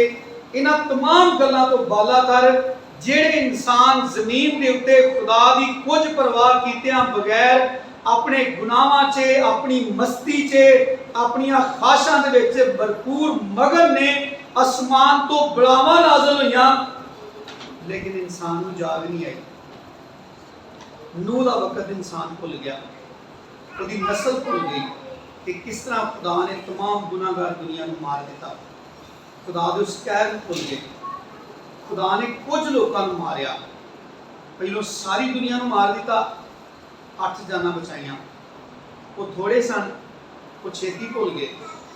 खुदा ने ज्यादा जींदे रखे, थोड़े लोगों के आसमान को अग नाज़िल की और लिखा है कि वो खुदा ने इबरत वास्ते सारी दुनिया लई इबरत का निशान बनाया कि लोग वेखण ते डरते रहन। फरिश्ते कहते हैं कि जेड़े इंसान एडे एडे बड़े वाकयात भुल के ते हमेशा ही मगन हो जाते हैं अपनी खुशी, अपने गुनाह, अपनी बदनियती, अपनी जिहड़ी हठधर्मी है, सख्त दिली है, ਉਹਦੇ ਪਿੱਛੇ ਦੌੜਦੇ ਨੇ। ਫਰਿਸ਼ਤੇ ਵੇਂਦੇ ਨੇ ਅਸਮਾਨ ਦੇ ਉੱਤੇ ਉਹਨਾਂ ਦੀ ਨਿਜਾਤ ਵਾਸਤੇ ਕਿੰਨਾ ਅਜ਼ੀਮ ਪ੍ਰੋਗਰਾਮ ਚੱਲਣ ਰਿਹਾ ਹੈ। ਫਰਿਸ਼ਤੇ ਅਸਮਾਨ ਤੇ ਵੇਂਦੇ ਨੇ ਕਿ ਅਸਮਾਨ ਦੇ ਉੱਤੇ ਖੁਦਾ ਦਾ ਇਕਲੌਤਾ ਬੇਟਾ ਜ਼ਮੀਨ ਵੱਲ ਰਵਾਨਾ ਹੋਣ ਰਿਹਾ ਹੈ। ਕਾਹਦੇ ਵਾਸਤੇ? ਤਾਂ ਕਿ ਜਿਹੜੇ ਲੋਕਾਂ ਨੂੰ ਉਹਦੀ ਖੁਦਾਈ ਨਹੀਂ ਨਾ ਯਾਦ, ਉਹਨਾਂ ਲੋਕਾਂ ਦੀ ਨਿਜਾਤ ਵਾਸਤੇ ਜਾ ਕੇ ਲੜੇ ਤੇ ਮਰ ਜਾਏ ਉਹਨਾਂ ਵਾਸਤੇ, ताकि उन्होंने मौत तो जान छुट जाए, वो अपनी अबदी मौत तो रहाई पान। फरिश्ते लिखे इन बातों पर गौर से नज़र करने के मुश्ताक हैं। लेकिन जिन्हें असी आने ना तेरा इतना की काम है, कई कामों से अपने बच्चों को कहने ना, मिसाल तौर पर बच्चे पढ़न बिठाने तो घर दी गलों जो दखलअंदाजी करता है तो असं उन्होंने जताने ना कि तेन पढ़ा लिखा है तो अपना काम कर। खुदा ने फरिश्तियां को ड्यूटियां दित्तियां ने, उन्होंने परमिशन नहीं कि इन्हां सारे कामों से दखलअंदाजी कर, इन्हां सारे कामों ये सारी सरमनी वो बड़े मतलब महसूस हो के देखण, एक ऑडियंस की तरह जिहड़े नाज़रीन ने, जिहड़े किसी नज़ारे नूं वेंदे ने, उन्होंने तो काम दिता है खुदा ने, वो उस काम लगे ने, लेकिन जिन्हां नूं याद भी नहीं, जिन्हां दे ख्वाबो ख्याल से भी नहीं, ਜਿਹੜੇ अपनी जरूरत भी महसूस नहीं करते, उन्हों का खालक ते मालिक उन्होंने वास्ते कितना बेकरार है। उन्होंने रहाई लई, उन्होंने निजात लई, अबलीस तो उन्होंने छुड़ाने लई किस कदर आसमान के उत्ते हलचल है सारी। किसी का एक ही बेटा होवे, वो किसी ऐसे मिशन से जान रहा हो जिथे पता हो कि इन्हें जाके मर जाना है, इन्हें उत्थे जाके बड़ा जलील होना है, उत्थे जाके इन्हूं बड़ा बेइज्जत होना पैना है, लोगों ने इहदे मूँह ते थुकना है।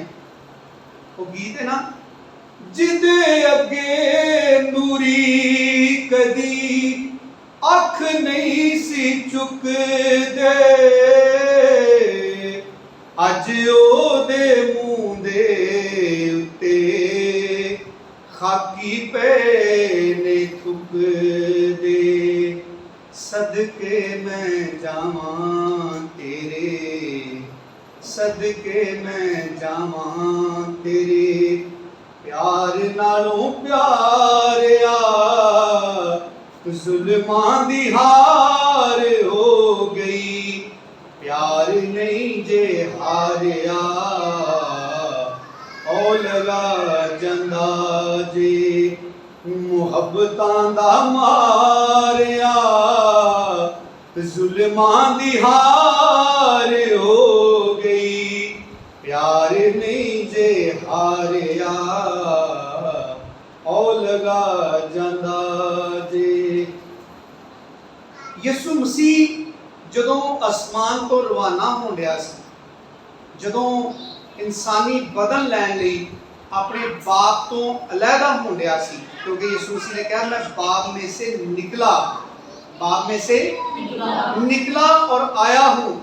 यसु मसीह अपने बाप दे विचों निकल के एक खाकी इंसान बन के साडे दरमियान रहा, और मकसद सी कि भावें जिन्ना मर्जी मैनूं बेइज्जत होना पे, मैनूं कोई परवाह नहीं, लेकिन जिहड़ा मैं इंसान बनाया है ਉਹਦੇ ਉੱਤੇ जिस तरह अबलीस जबर करन दिया है, जिस तरह अबलीस ਉਹਨੂੰ ਜ਼ਲੀਲ करन दिया है, जिस तरह अबलीस इंसानियत की तजलील करन दिया है, मैं ਉਹਨੂੰ रोकना चाहना हूँ, अबलीस ਨੂੰ रोकना चाहना, ਉਹਦਾ हथ रोकना चाहना। ਹੁਣ ਇੱਥੇ ਫਿਰ ਫਰਿਸ਼ਤੇ, अबलीस ਦੇ फरिश्ते नहीं लिखिया, ਇਹ ਉਹ फरिश्ते ने ਜਿਹੜੇ खुदा ਦੇ सामने खलोते ਰਹਿੰਦੇ ਨੇ, सारे प्रोग्राम ਉਹਨਾਂ ਦੀ ਅੱਖਾਂ ਦੇ सामने ਹੁੰਦੇ ਨੇ, सारे अहकाम ਉਹਨਾਂ ਦੇ मार्फत ਜ਼ਮੀਨ ਤੇ ਹੁੰਦੇ ਨੇ, सारे ਜ਼ਮੀਨ ਦੇ ਉੱਤੇ ਐਕਸ਼ਨ ਉਹਨਾਂ ਦੇ ਵਸੀਲੇ खुदा करदा है। ਉਹਨਾਂ फरिश्तिਆਂ ਦੀ ਗੱਲ है कि फरिश्ते भी कैसे गौर से इन बातों पर नजर करने के बड़े मुश्ताक यानी प्यासे हैं, तरसे हुए हैं। और 13वीं आयत से खुदा दा बंदा पतरस कहता है इस वास्ते, इस निजात की वजह से, इन तमाम बातों की वजह से जो आज तुमने इस खत में से पढ़ी, जिन पर गौर किया कि क्यों अबलीस मुखालिफ है, क्यों वो इतना गुस्से में रहता है, वो हमारी क्यों हलाकत चाहता है, वो क्यों इस कदर हम पर धारता फिरता है, इस वास्ते क्योंकि तुम पर जो फजल हुआ है वो बड़ा महंगा है, वो इस कायनात की यूनिक मूवमेंट है, वो इस कायनात की सबसे नायाब नकलो हरकत है जो तुम्हारे लिए की गई, कि खुदा का बेटा अपने बाप में से निकल आया बाहर, इंसानी बदल ले लिया, और वो एक मुश्किल मिशन पर रवाना हो गया, अपने जाहो जलाल को छोड़कर जमीन पर उतर आया, और लिखा है कि उसने खादम की सूरत इख्तियार की, खुदा के बराबर होने को कब्जा में रखने की चीज ना समझा। और खुदा का बंदा पतरस कहता है इस वास्ते जरा सोचो अपने बारे में, इन तमाम बातों पर गौर करो, उस निजात के बारे में सोचो जो खुदा ने तुम्हें दी है, वो निजात किस तरह मुमकिन हुई है, उस निजात के लिए कब से मंसूबे तैयार हुए, अज़ल से खुदा ने तुम्हारी निजात के लिए मंसूबा बंदी कर ली, असल से खुदा ने अपने बेटे को कुर्बान करने का प्रोग्राम बना लिया। इन बातों को सोचो, इन बातों को अपने जहन में रखकर इस वास्ते, इस निजात की वजह से अपनी अकल की कमर बांध लो, अपनी अकल की कमर बांध। ਜਿਹੜੇ ਵਡੇਰੇ ਜੀ ਨੇ ਉਹਨਾਂ ਨੂੰ ਪਤਾ ਹੈ ਕਿ ਜਿਹੜੇ ਤਰੀਖੇ ਵਾਢੇ ਨੇ ਨਾ, ਉਹ ਆਪਣੇ ਲੱਕ ਤੇ ਛੋਟਾ ਜਿਹਾ ਪਰਨਾ ਬੰਨ ਲੈਂਦੇ ਨੇ, ਜਦੋਂ ਵਾਢੀ ਬੈਠਦੇ ਨੇ ਨਾ ਤਾਂ ਆਪਣੇ ਲੱਕ ਦੇ ਉੱਤੇ ਛੋਟਾ ਜਿਹਾ ਕਪੜਾ ਬੰਨ ਲੈਂਦੇ ਨੇ। ਇਹ ਪੁਲਿਸ ਵਾਲਿਆਂ ਨੇ ਜਿਹੜਾ ਬੈਲਟ ਪਾਇਆ ਹੁੰਦਾ ਉਹ ਪੈਂਟ ਬੰਨਣ ਲਈ ਨਹੀਂ ਪਾਇਆ ਹੁੰਦਾ, ਉਹਨਾਂ ਦੇ ਪੇਟ ਦੇ ਉੱਤੇ ਵੱਜਾ ਹੁੰਦਾ, ਇਹ ਕਮਰ ਤੇ ਵੱਜਾ ਹੁੰਦਾ। ਉਹ ਕਮਰ ਕੱਸਣ ਦੀ ਨਿਸ਼ਾਨੀ ਹੁੰਦੀ ਹੈ ਕਿ ਉਹ ਸੁਸਾਇਟੀ ਦੇ ਅੰਦਰ ਕਾਨੂੰਨ ਨਾਫਜ਼ ਕਰਵਾਉਣ ਦੇ ਜ਼ਿੰਮੇਦਾਰ ਨੇ, ਉਹ ਕਾਨੂੰਨ ਨੂੰ ਮੁਆਸ਼ਰੇ ਦੇ ਅੰਦਰ ਉਹਦਾ ਜਿਹੜਾ ਇੰਪਲੀਮੈਂਟ ਹੈ ਉਹਨੂੰ ਲਾਗੂ ਕਰਵਾਉਣ ਲਈ ਉਹਨਾਂ ਨੇ ਉਹ ਕਮਰ ਕੱਸੀ ਹੈ। ਉਹ ਪੈਂਟ ਬੰਨਣ ਲਈ ਨਹੀਂ ਹੁੰਦੀ, ਉਹ ਬੈਲਟ ਜਿਹੜੀ ਹੈ ਉਹਨਾਂ ਦੇ ਪੇਟ ਤੇ ਹੁੰਦੀ ਹੈ, ਉਹਨੂੰ ਪੇਟੀ ਆਂਦੇ ਨੇ, ਉਹ ਕਮਰ ਕੱਸੀ ਹੁੰਦੀ ਹੈ। ਉਹ ਬੈਲਟ ਜਿਹੜੀ ਹੈ ਕਮਰ ਬੰਦ ਹੁੰਦਾ ਹੈ, ਤੇ ਕਮਰ ਬੰਨਣ ਦਾ ਮਤਲਬ ਹੁੰਦਾ ਹੈ ਕਿਸੇ ਕੰਮ ਲਈ ਬਾਕਾਇਦਾ ਤੌਰ ਤੇ ਮਿਸ਼ਨ ਸਮਝ ਕੇ ਤਿਆਰ ਹੋ ਜਾਣਾ ਕਿ ਇਹ ਕੰਮ ਨੂੰ ਹੁਣ ਕਰਨਾ ਹੈ। ਜਿਵੇਂ ਅਸੀਂ ਮਕਾਨ ਢਾਹ ਕੇ ਦੁਬਾਰਾ ਬਣਾਈਏ ਤੇ ਉਹ ਕਮਰ ਕੱਸਣੀ ਪੈਂਦੀ ਹੈ ਨਾ ਉਹਦੇ ਲਈ, ਕਈ ਦੀ ਕਮਰ ਕੱਸਣੀ ਪੈਂਦੀ। ਸਾਨੂੰ ਪਤਾ ਹੁੰਦਾ ਹੈ ਹੁਣ ਰਾਤ ਨੂੰ ਮੰਜੀਆਂ ਵੀ ਅਸਾਂ ਇੱਟਾਂ ਦੀਆਂ ਢੇਰੀਆਂ ਤੇ ਡਾਹਣੀਆਂ ਕਿਉਂਕਿ ਇਸ ਘਰ ਨੂੰ ਦੁਬਾਰਾ ਬਣਾਉਣਾ ਹੈ। ਆਪਣਾ ਸਮਾਨ ਚੁੱਕ ਕੇ ਅਸੀਂ ਆਂਢੀਆਂ ਗੁਆਂਢੀਆਂ ਦੇ ਘਰਾਂ ਦੇ ਵਿੱਚ ਥੋੜਾ ਥੋੜਾ ਕਿਤੇ ਖਿਲਾ ਲਿਆ ਹੁੰਦਾ, ਜਿਹੜੇ ਸਮਾਨ ਨੂੰ ਅਸੀਂ ਕਦੀ ਘਟਾ ਨਹੀਂ ਲੱਗਣ ਦਿੰਦੇ। ਸਾਡੇ ਨਾਸ਼ਤੇ, ਲੰਚ, ਡਿਨਰ ਸਾਰਾ ਕੁਝ ਡਿਸਟਰਬ ਹੁੰਦਾ ਹੈ ਕਿਉਂਕਿ ਸਾਰਾ ਕੁਝ ਰੈਗੂਲਰ ਚੱਲਣ ਡਿਆ ਹੁੰਦਾ। ਸਾਡੇ ਬੱਚਿਆਂ ਦੀ ਪੜ੍ਹਾਈ ਮੁਤਾਸਰ ਹੋਈ ਹੁੰਦੀ ਹੈ, ਸਾਡੀਆਂ ਜਿਹੜੀਆਂ ਨੌਕਰੀਆਂ ਨੇ ਉਹ ਮੁਤਾਸਰ ਹੋਈਆਂ ਹੁੰਦੀਆਂ ਨੇ ਕਿ ਅਸੀਂ ਡਿਊਟੀ ਦਵਾ ਕੇ ਸਾਰਾ ਰਾਤ ਕੰਮ ਕਰਨੇ ਆ ਕਿ ਅਸੀਂ ਇਸ ਘਰ ਨੂੰ ਦੁਬਾਰਾ ਤਾਮੀਰ ਕਰਨਾ ਹੈ। ਉਹ ਜਿਹੜੀ ਕਮਰ ਕੱਸੀ ਹੁੰਦੀ ਹੈ ਨਾ, ਉਹ ਜਿਸ ਤਰ੍ਹਾਂ ਦੀ ਚੁਸਤੀ, ਦਿਮਾਗੀ ਜਿਹੜੀ ਹਾਜ਼ਰੀ ਹੈ, ਦਿਮਾਗੀ ਜਿਹੜੀ ਮੌਜੂਦਗੀ ਹੈ, ਪ੍ਰੈਜ਼ੈਂਸ ਹੈ ਜਿਹੜੀ ਕਿ ਉਸ ਕੰਮ ਦੇ ਵਿੱਚ ਤੁਹਾਡਾ ਦਿਮਾਗ ਲੱਗਾ ਹੁੰਦਾ ਹੈ, ਉਹਨੂੰ ਖੁਦਾ ਦਾ ਬੰਦਾ ਪੌਲੁਸ ਪਤਰਸ ਬਾਰ-ਬਾਰ ਕਹਿੰਦਾ ਹੈ। ਉੱਥੇ ਪੜ੍ਹ ਕੇ ਆਇਆ तुम होशियार और बेदार रहो। ऐसे बाकायदा लिखा है इस वास्ते चूंकि तुमको बड़ी महंगी निजात मिली है, इस वास्ते चूंकि तुम पर खुदा का जो फजल हुआ है वो इतना बड़ा है कि इस फजल के बारे में फरिश्ते सोचने का शौक रखते हैं। फरिश्ते इस बात का बड़ा इश्तियाक है उनके अंदर कि हम इन बातों पर गौर करें जो इंसानों के लिए खुदा कर रहा है। इस वास्ते, और ये जो लफ्ज़ है ना इस वास्ते, ये तो खालस मुराद है इस निजात की वजह से जो तुमको मिली है। अपनी अकल की कमर बांध कर होशियार होकर उस फजल की कामन उम्मीद रखो जो यीशु मसीह के ज़हूर के वक्त तुम पर, और फरमा बरदार फरजंद होकर जहालत के ज़माना की पुरानी ख्वाहिशों के ताबिया ना बनो। और जरा सी पंजवें बाब की नामी आयत पढ़ी सी ना, फिर चलने उत्थे पंजवें बाब की नामी आयत से लिखिए तुम ईमान में मजबूत होकर, ये सल्यूशन है। ये जरा नामी आयत है ना, एक उतला जरा नोट है ना, इंतबाही नोट यानी क्वेश्चन है खबरदार करने वाली जी कोई सतर किते लिखी होंदी है, जिते हाई वोल्टेज लंघदे होण उथे क्वेश्चन लिखिया हुंदा है।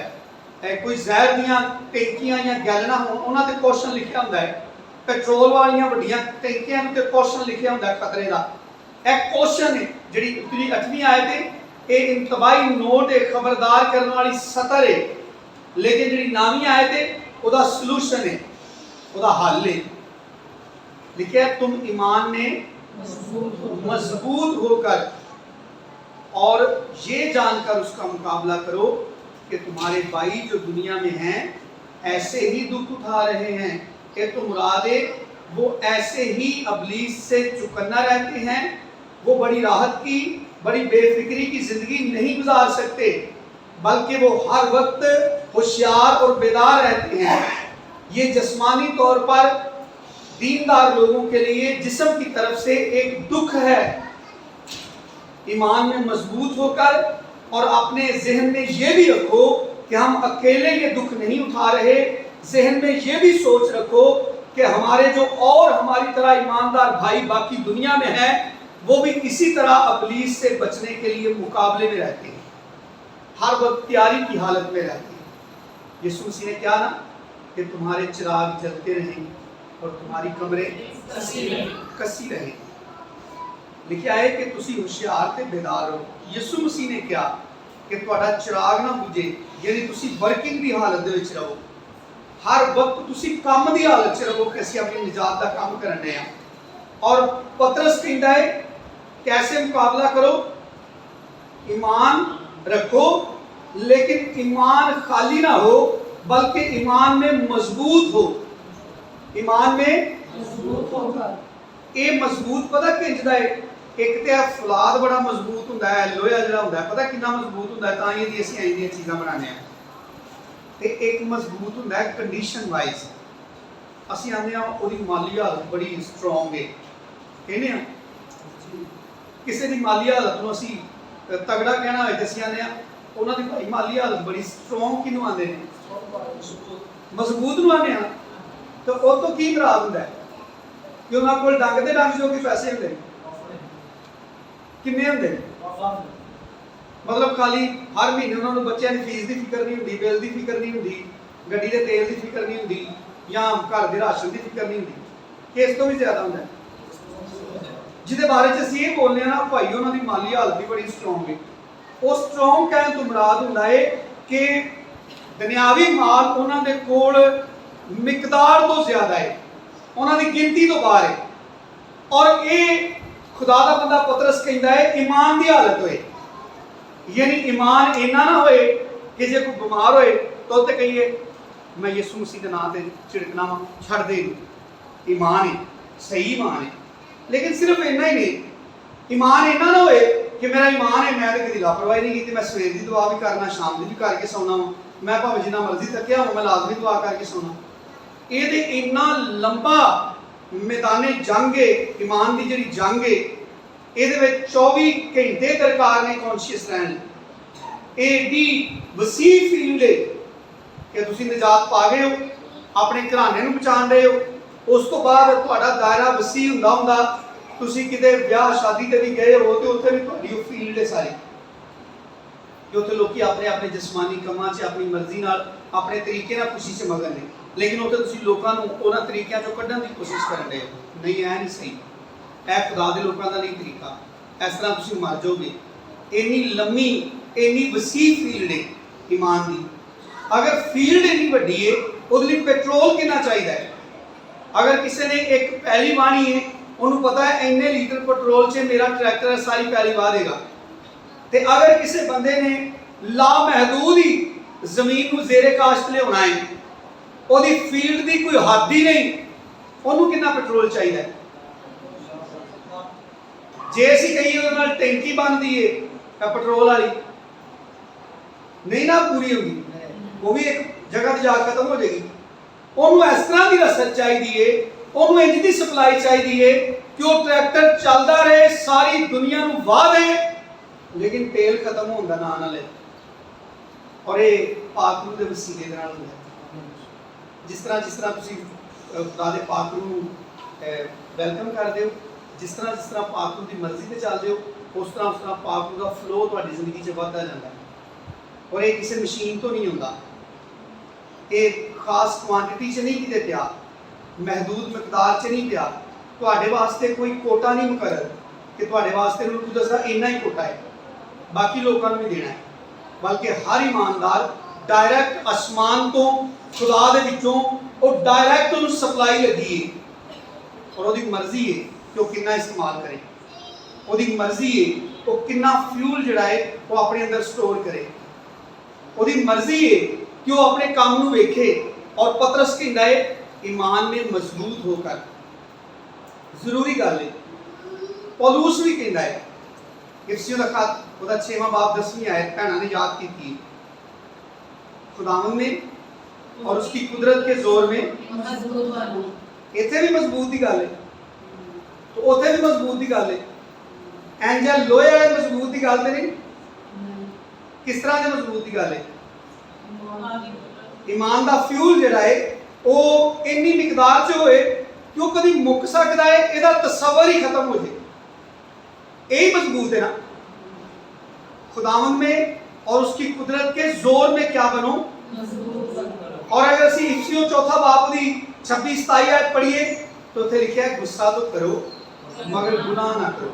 गुस्सा तो करो मगर गुनाह ना करो। क्योंकि अगर गुस्से वाली डिस्क विचों कट दईए ना, मतलब अपने अंदरों जिवें मुख्तलिफ चीज़ां ने साडे अंदर, इस तरह गुस्से वाला जिहड़ा खुदा ने एलीमेंट बनाया ना, पंसल जिहड़ा बनाया उन्होंने कट के सुट दईए ना तो साढ़े खानदान बर्बाद हो जाएंगे। गुस्सा चाहिए सानू। अगर साडा कोई बच्चा इहतराम नाल नहीं पैंदा तो उसके गुस्सा ही चाहिए ना, जिहदे नाल असीं उहनूं खिच के बिठा सकते हैं, ਉਹਦੇ ਮੂੰਹ ਥੱਪੜ ਵੀ ਮਾਰ ਸਕਦੇ ਆ। ਗੁੱਸਾ ਚਾਹੀਦਾ ਨਾ। ਗੁੱਸਾ तो करो मगर गुनाह ना करो। गुनाह की है? ਇਹਦੇ ठीक ਅੱਗੇ लिखा है इबलीस को मौका ना दो। और 27वें आयत लिखा है सूरज के डूबने तक तुम्हारी खफगी ना रहे।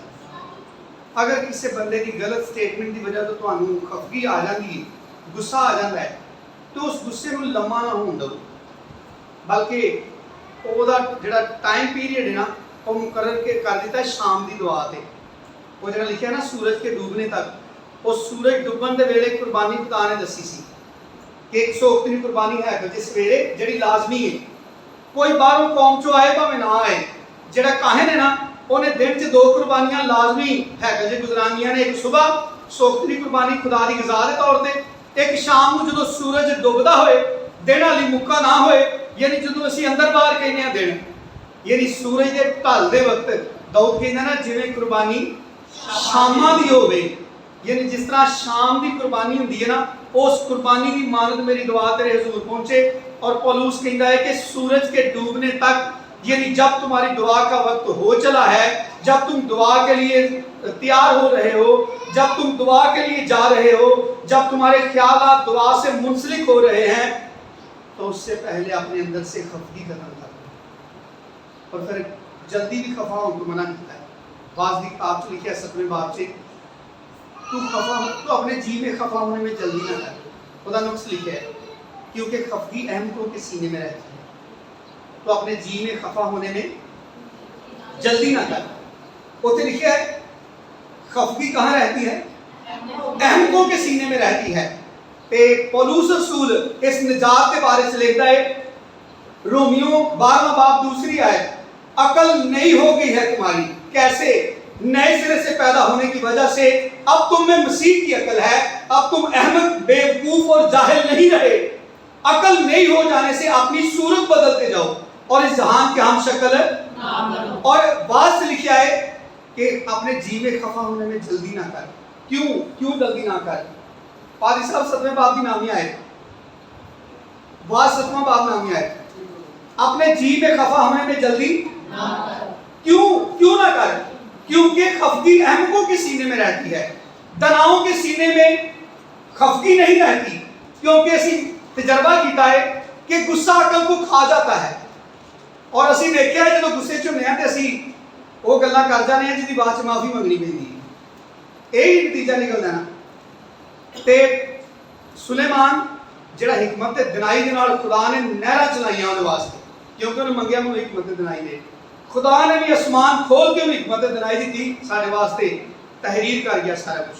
उन्हें अपनी जिंदगी के तजर्बे की बुनियाद पर लिखा है, पाक रूह की तहरीक के नाल उन्हें बयान किया है कि तू अपने जी दे विच फटाफट गुस्से च ना आ। गुस्सा आ गया है, उन्हें भाई लम्मा ना कर, क्योंकि खुदा ने तेरे गुस्से की हद मुकर्रर कर दी है। हुण असीं जो गुस्से च हुंदे आ ना तो उदों साडे फुल कंबदे ने। कभी किसी ने जो है कभी पर्सनल तजर्बा होया कि जो शदीद गुस्से च होंदे हो तुहाडे जिहड़े ऑर्गन ने कंबने शुरू हो जाते हैं। ते कंबदा बंदा कदों है? जो जोरावर हुंदा है। जो किसी चीज़ के सामने कमजोर हुंदा है तो उदों कंबना शुरू कर दिंदा है। जुबान कंबना शुरू कर देंदी है, होंठ जिहड़े ने कंबना शुरू कर देंदे ने, वर्ड जिहड़े ने प्रॉपर प्रोनाउंसिएशन च अदा नहीं हो सकते। गुस्से च साडे मूंह विचों कोई लफ्ज़ किसी होर शक्ल च निकल जाता है और वो सारा नुकसान है। खुदा ने हद मुकर्रर कर दी है, सूरज के डूबने तक तुम्हारी खफगी ना रहे। गुस्सा तो करो मगर गुनाह।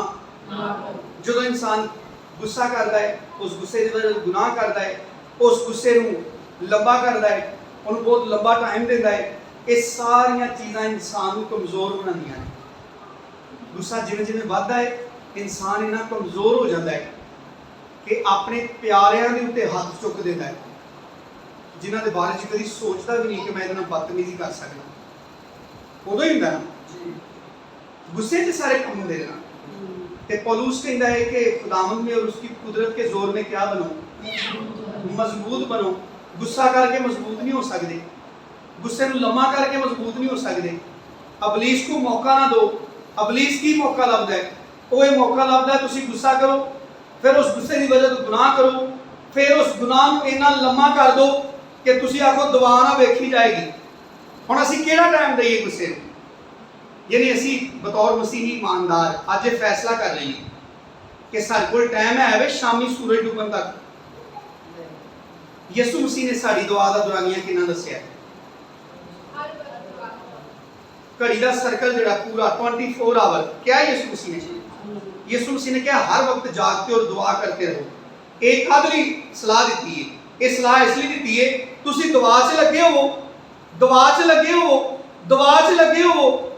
तुहाडे कोल दिन च रात च कोई टाइम ही ना हो गुस्सा करने लई, क्योंकि जो गुस्सा करना उदों दुआ नहीं होनी, तो जो दुआ करनी है तो पहले गुस्सा करना पैना। असीं ज़बूर गाने ना, होवे जे बदी तेरे दिल च जरा, कदी ना सुनागा मैं तेरी दुआ। ऐ ज़बूर असीं गाने ना। यानी यसू मसीह ने क्या कि कुर्बानी वड्डी चीज़ नहीं। यसू मसीह ने क्या तू कुर्बान गाह ते जाए, उधर तू कुर्बानी चढ़ाने है, तू बड़ा महंगा काम करने है। लेकिन तेन याद आया तेरे भरा तेरे ते गुस्सा है, तेरा भरा तेरे नाल नाराज है। यीशु मसीह ने कहा इबादत बेकार है, छड़ दे, तू ना कर इबादत, वो दुआ करनी छड़ दे, ना कर दुआ। यीशु मसीह ने दस्या है किहदे च साडा फायदा है। यीशु मसीह ने कहा इनकी दुआ ना कर, इनकी दुआ के बारे में ज़बूर से लिखा है जब उसकी अदालत हो तो वो मुजरम ठहरे और उसकी दुआ भी। और मिसाल की किताब से लिखा है कि शरीर के ज़बिया से खुदावंद को नफरत है, पर रास्तकार की दुआ उसकी खुशनुदी है। रास्ते की हालत से जिहड़ा बंदा खुदा नाल मुखातब हुंदा है, दुआ करदा है, वो खुदा की खुशनुदी है। लेकिन जिहड़ा नाफरमानी ते हठधर्मी च खुदा नूं खुदा कहंदा है, खुदा नूं कहंदा तू खुदावंद अपने खुदा का नाम दे फायदा ना ले, अगर मेरे हुक्म पे अमल नहीं करना मेरा नाम ही ना ले। खुदा शरीर से कहता है तुझे मेरे आइन बयान करने से क्या वास्ता, जबकि तू मेरी शरीयत को पीठ पीछे फेंक देता है। तू चोर से मिल गया, तू ज़िना करता है, तू अपने ही माँ के बेटे की गीबत करता है और तू सोचता है कि मैं तेरी मानद हो गया हूँ। खुदावंद मैनूं तेरियां सोख्तियां कुर्बानियां ना कोई गरज नहीं, ना मैं तेरे बाड़े से बकरे लूँगा, ना तेरे बैल और ना तेरे बाड़े से बकरे लूँगा। तेरी सोखनी कुर्बानियां बराबर मेरे सामने रहती हैं। खुदावंद मैनूं उन्हां नाल कोई परवाह नहीं। यीशु मसीह कहंदा तू कुर्बानी चढ़ाने है, दुआ करने है, लेकिन तेन याद आया कि तेरा भरा तेरे नाल नाराज है, वो दुआ बेकार है, ना कर, वो तेरे सज़ा दा बायस होएगी, उन्हें छड़ दे। हुण जिहड़ा उस कंडीशन के अंदर दुआ करदा रहिंदा है, वो की खुदा दे नाल जंग नहीं लड़न दिया।